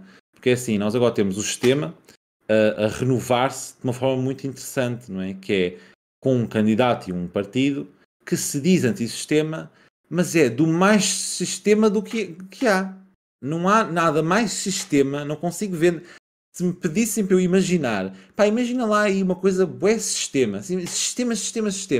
Pronto, e inventar o André Ventura. Pronto, é isto. E mais sistema que isto não dá. Uma pessoa que já trabalhou a ajudar empresas a fugir a impostos, uma pessoa que é extremamente dissimulada, portanto, quem conhece o André Ventura, quem já teve nem vou dizer desprazer, porque não é desprazer, não teve prazer nenhum também, mas não é nenhum desprazer se cruzar com o André Ventura. O André Ventura, fora de câmaras, quando não tem uma câmara apontada, não é o grunho que ele é. O grunho que ele é o que interessa a quem está do lado da câmara. É só isso.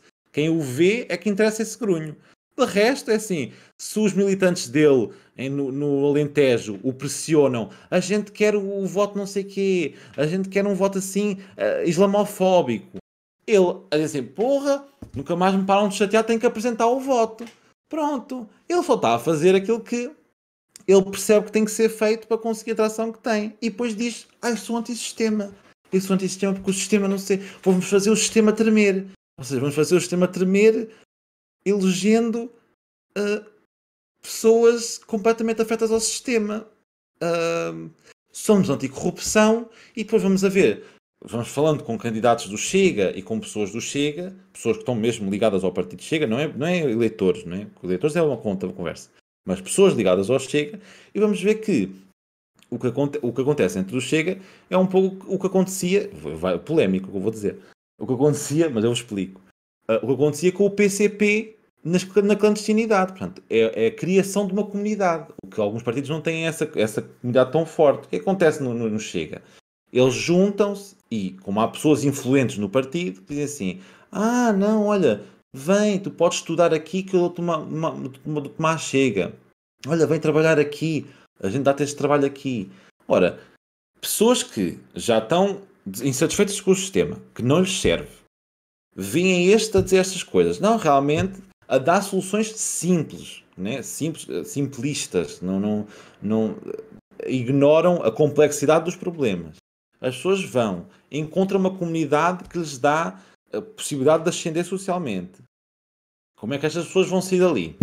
Como é que estas pessoas vão? Então não vão. Então depois a gente vê a podridão que é o Chega, não é? Então esses fartos do sistema é isto, não é? A gente está fartos do sistema que não nos serve, que está a deixar as pessoas insatisfeitas e que ainda por cima agora conseguiu arranjar uma outra maneira de canalizar essas pessoas insatisfeitas, de em vez de irem para a rua, né, defender os seus direitos mesmo, não, agora vão todas direitinhas para o Chega, não é? Defender o Chega com a ilusão que ele vai fazer uma pedra no charco, ou o que é, ou drain the swamp, como diz o Trump, que é o que ele defende no fundo, e olha que drain the swamp foi esse do Trump, não foi nada. Ou um Bolsonaro que disse também vai ser novo na política, não sei o quê, um deputado de 20 e tal anos nunca tinha feito nada e que no fundo agora é o presidente do Centrão e que está à mercê do Centrão. Então, quer dizer, é este fartos do sistema. A gente está fartos deste sistema que não nos serve, que não presta, que está podre. E o sistema, a gente tem nome, é o capitalismo. E então, isto acho que é o que engloba assim o nosso programa. Essas 12 medidas urgentes e estes 3 eixos da campanha. A minha campanha em concreto, faço também essa à Chega. Eu tenho um lema secundário, que é sonhar e mover até ao bem viver.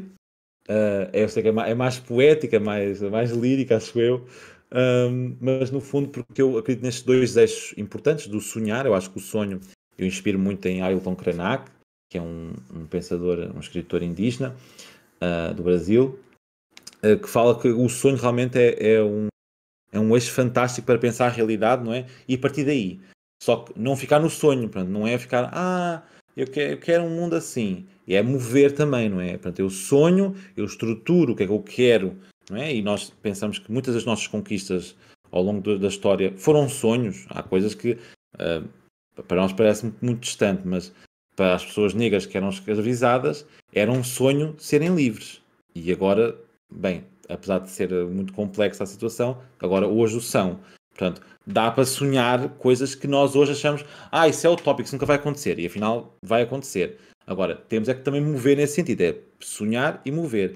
E até o bem viver. E o que é este bem viver? É um conceito também indígena, dos povos andinos, Aymara, e então a lógica aqui, e Quechua, enfim, isto é uma coletânea, o bem viver, cada povo funciona à sua maneira. Por exemplo, em África, em algumas zonas da África, há a filosofia Ubuntu, não é? Que tem alguns paralelos com esta, e a ideia é a vida, a lutar pela vida plena, portanto, por viver a vida de forma plena.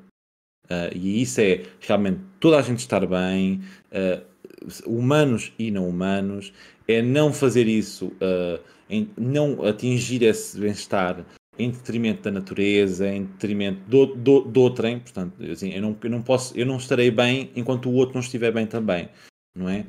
E então, para mim isso é importante. isto cola com a questão do anti-extrativismo, da questão do lítio, liga com a questão do combate à violência doméstica, ao racismo estrutural, que também é um ponto, para mim, que nós não temos aqui nas medidas urgentes, mas para mim é essencial a agenda antirracista e de descolonização.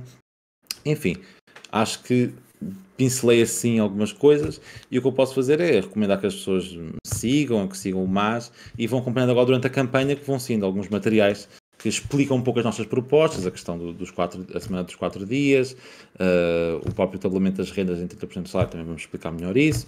Enfim, o que eu posso dizer é que fiquem atentos. Pronto, acho que disse a minha palavra. Agora sim, muito obrigado, João. Espero que tenhas gostado de cá estar. Mais uma vez, também obrigado, Diogo, por estares aqui comigo. Já sabem, João, onde é que te podem encontrar e o programa do MAS? Pronto, se me encontrarem a mim, vou encontrar tudo, porque eu tenho os links para tudo, para o programa, para o MAS. Então, para mim é só, meus perfis são sempre J Faria Ferreira.